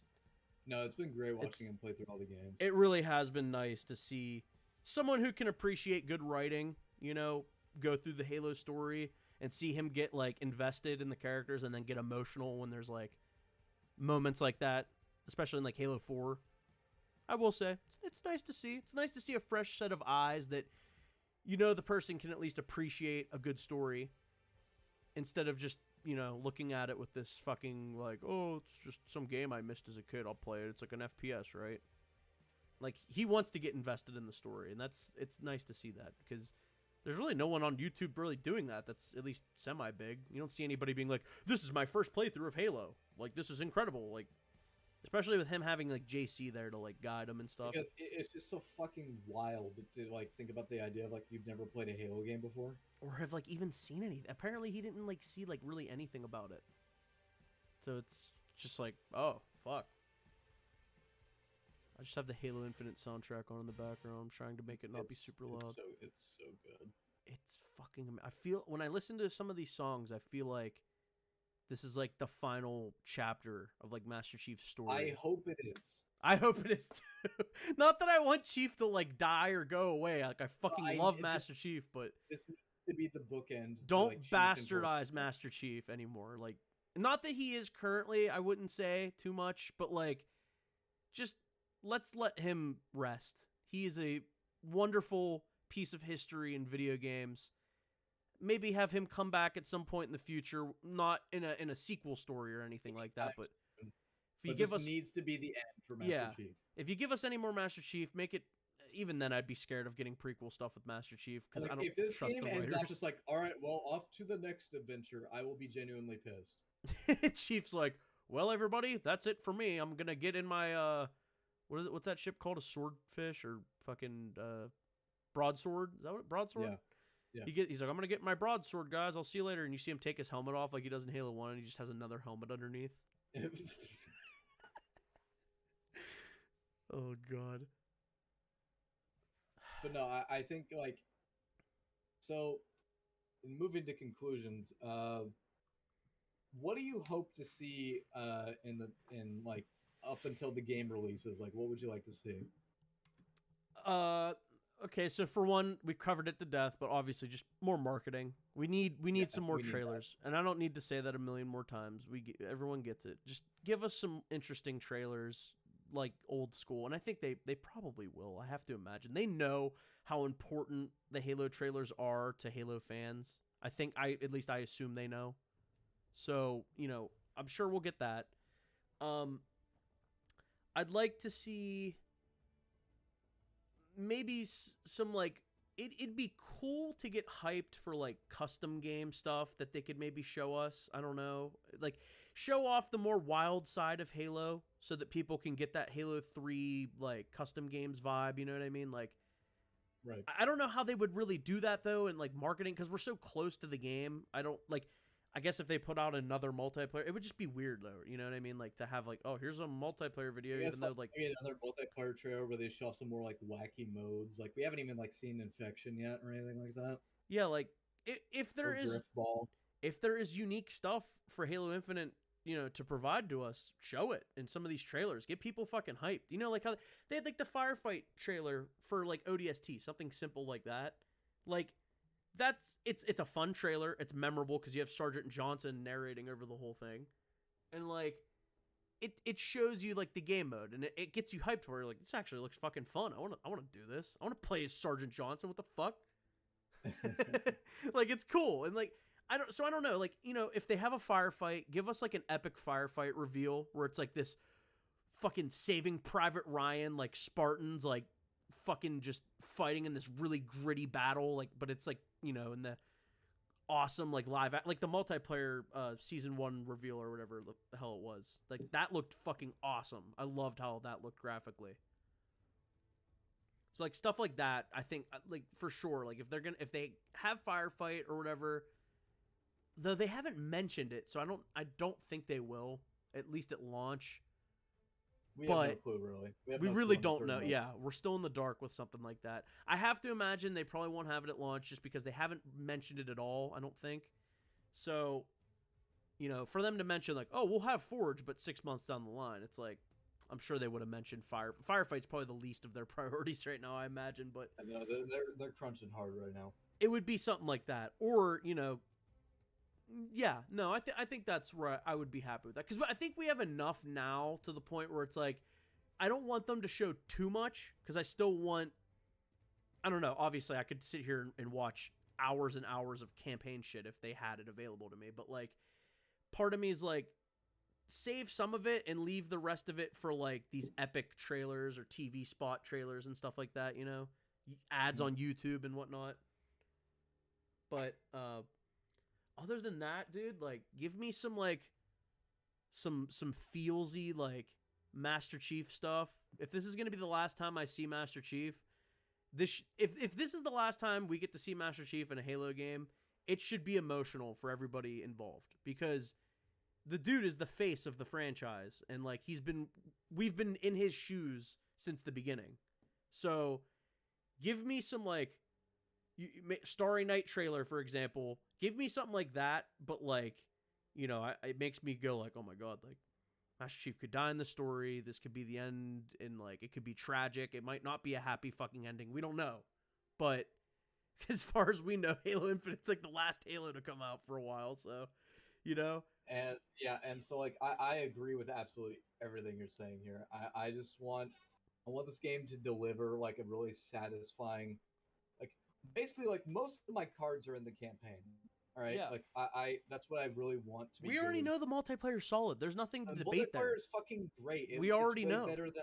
It's way better than I even thought it would be, because like, I would have never imagined. Never. I hate multiplayer games. Even like the past multiplayer games for Halo didn't really resonate with me that much. But like, this one is just so much fucking fun, and I didn't expect it. But the campaign, the story, and like the gameplay, they need to stick the landing on this. They really need to. And I'm really optimistic about what I've seen. I still do have some concerns. And we're not going to know for sure until like the next month, until the game comes out.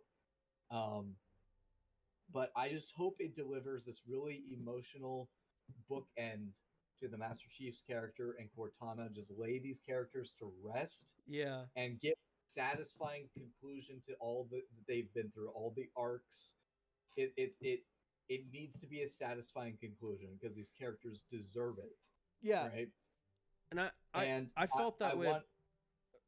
No. You go ahead. You're on like you got your point right here at the end here. All right, but like I want this like sandbox driven game where like it's just pure unbridled chaos, and like that 30 seconds of fun over and over again, every now and again in this huge sandbox open world Halo take. It sounds fantastic. This is what I want it to deliver, and from what I've seen, it looks like they're going to give us that, And yes. I'm really excited for it. I am. Yeah, you should explain the 30 seconds of fun real quick for anyone who listens who doesn't really know what that term means. So the 30 seconds of fun is like this phrase that Bungie and all these developers would throw around when they were making the games, and like when they were creating this gameplay loop. And basically, it's this idea that like you have like, because like if every moment is crazy, then nothing is crazy. Exactly. Right? And so like you want to have like these really special encounters that happen like, you know, in like a span of like 30 seconds. Like in a span of 30 seconds you're in this battle, like you're switching weapons, you're using equipment, throwing grenades, or hopping in a vehicle, hijacking a vehicle, whatever it may be. Like this, just this 30 seconds of action, and then it's over, and then you can reflect on it and say that was awesome, right? Yeah. And it's that over and over again for basically like the entirety of a game, right? Uh-huh. Especially in Halo, you say that like after you do, you know, your combat section. And Halo specifically, after you're done massacring everything, you turn around and you see all the fucking bodies laying there and all the bullet holes and blood and fucking all that shit, you know? Like that's something that I've always really liked about Halo. That's something that I'm concerned about with Halo Infinite too, because is it rated T? It is rated T. So, you know, the blood and you know, not gore, because Halo's never really had gore, but like just the more mature aspect of like, you know, are the dead bodies gonna stay, and how far away do you go, and then you come back and the dead bodies vanish. As to how they would hurry. It does make me worried as to how they would handle the flood with a T rating. Exactly, like a rated T flood. I mean, I don't. They like Destiny. They've done some pretty cool things with enemy designs as far as like it looking grotesque and whatnot with rated T. So like, and there's like some cartoon violence that you can put in there that hits that good middle ground. It just has to be done really appropriately. And like Halo's always been rated M, so it's like it's hard to say. It's hard. I don't know. It's hard to like know for sure if it's gonna be done well. We're just gonna have to wait and see, I guess. But we're not going to know until the game comes out. And here's the thing: when the game does come out, we are definitely going to be doing a review. Yeah, for sure. Oh, absolutely. Like no question about it. We will be here doing a review, and it'll be interesting to see, looking back on this video, how much we were right about, or hopefully we aren't catastrophically wrong. Yeah, hopefully we're not sitting here fanboying for absolutely no reason other than to... And in retrospect, this episode's really fucking embarrassing.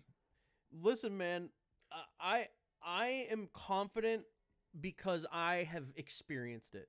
You know, yeah. I keep saying, sure, you know, I can't speak for the campaign other than what they've showed us, right? But I know for a fact that that is a solid multiplayer and that it is a good multiplayer and it lives up to Halo. And so that's something I know I can speak for because I've played it. The only way for it to be bad would be if they were to just redesign the entire skeletal structure of the multiplayer, which they're not going to do. They got insanely positive feedback for the game, so they're not going to change that stuff. And on top of that, only better things are going to come now that they know what they love. They know how much people loved playing the alpha. They have a better grasp now of what works. Yeah.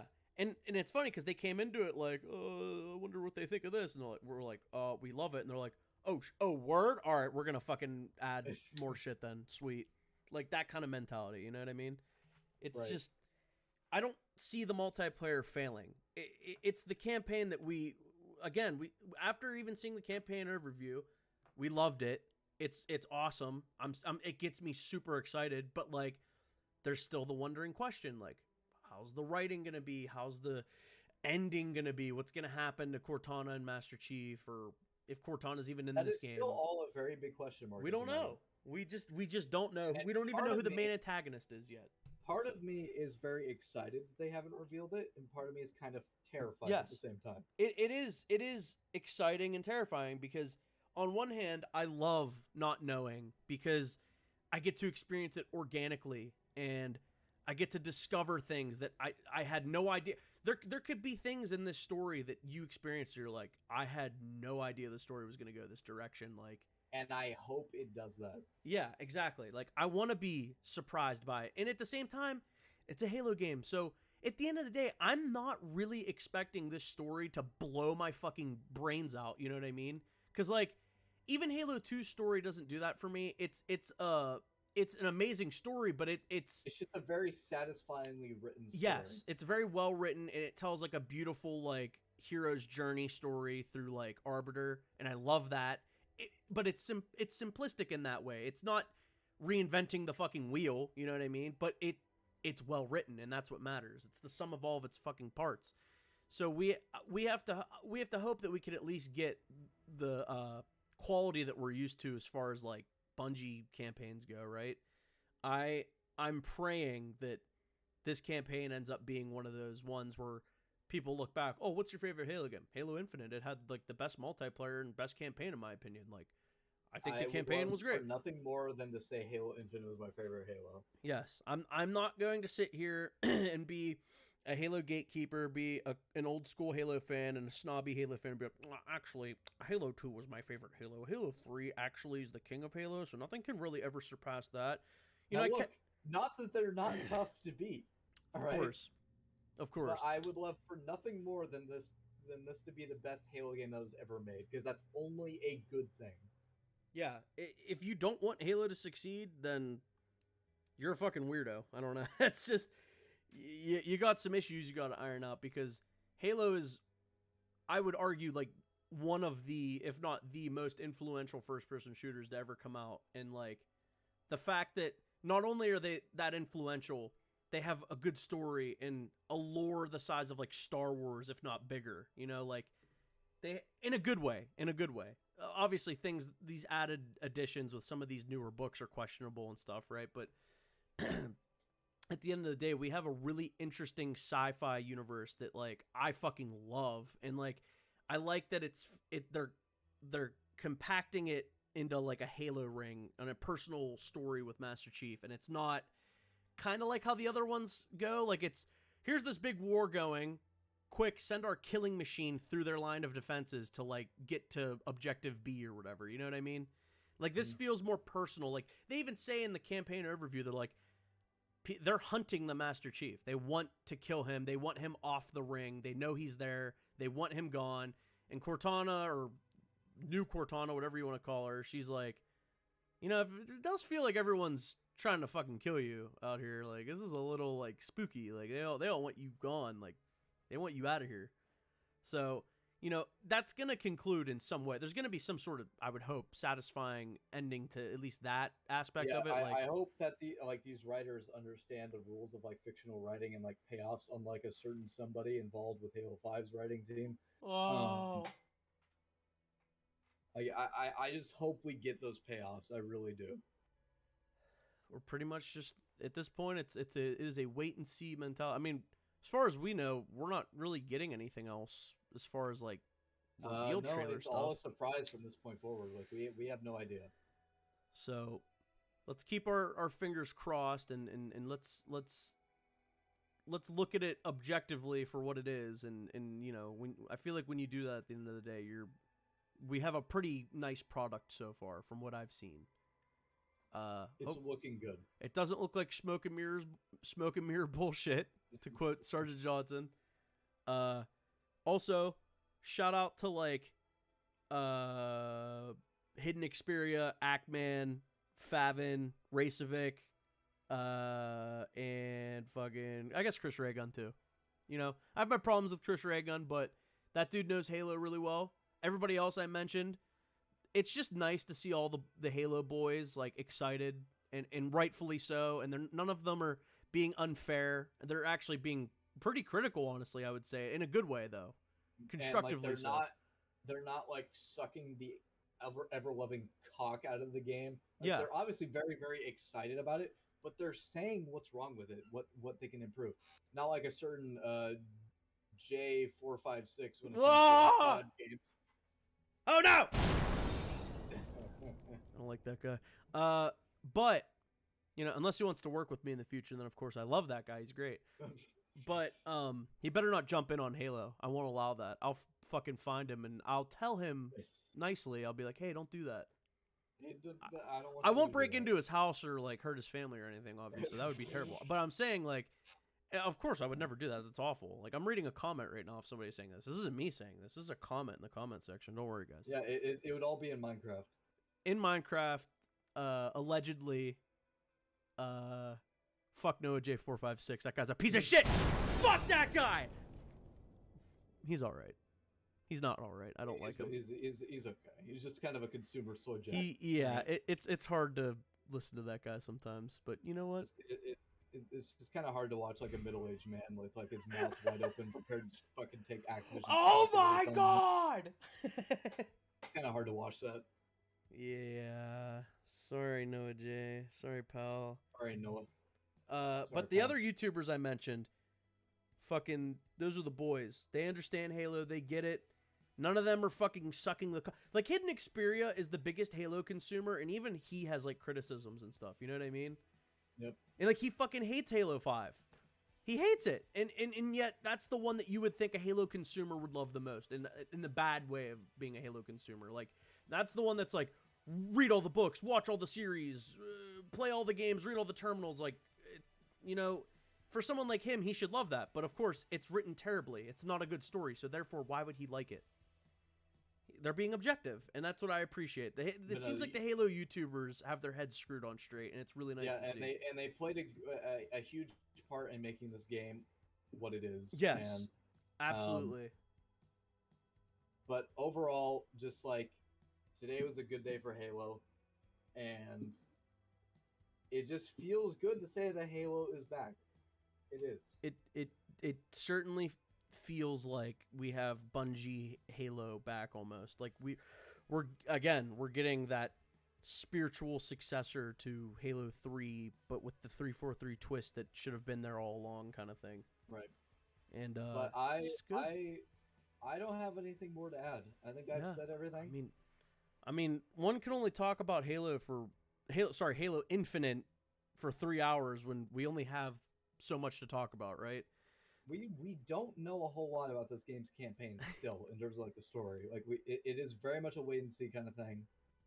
And but what we've seen so far, it looks really good. It looks again, go back, listen to our other video, and listen to us talking about it, and then listen to us now. Like this was not a conscious thing for us to like go into that first reveal trailer and be like, oh, this is like mediocre. I don't know. I don't really care for it. And then for us to now be like, this is the greatest thing ever. Like, we don't think this is the greatest thing ever, but it's very exciting to see the improvements from the first time we've seen it. And it's come a very long way, and I'm excited to see what we're going to get, because so far it's looking good. And we know the multiplayer is going to be solid. So we're really just hoping on that campaign. But with that, are we done here? We're done. Thank you all for listening. This is a nice, concise. We just passed the 3 hour mark. Nice. Thanks for being here in studio.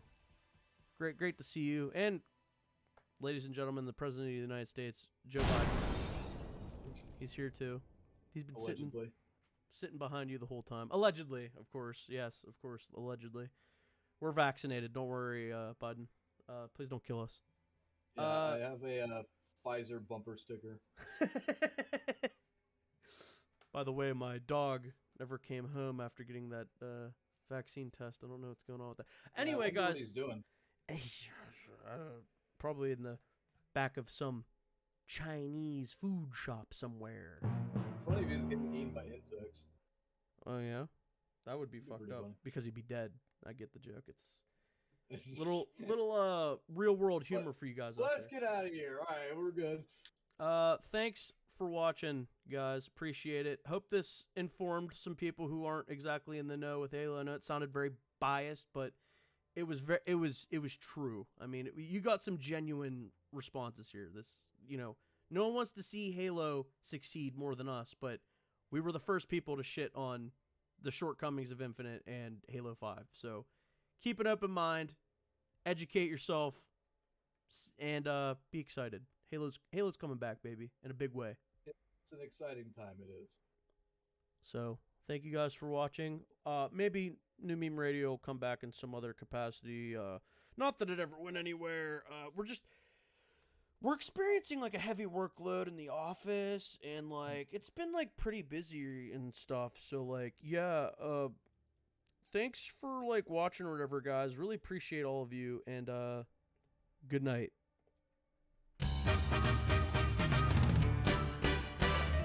Meme makes your day. He brings you the world, the stars and the sun. Meme makes your day. He does what you like to and takes you along. Vaccinations! Memes got the action, memes got the stars, memes going places, here and there, near or far.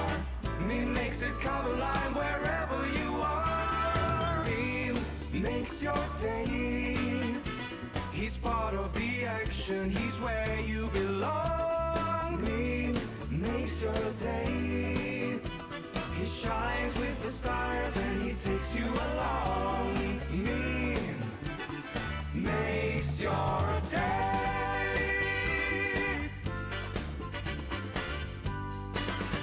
Thanks for hanging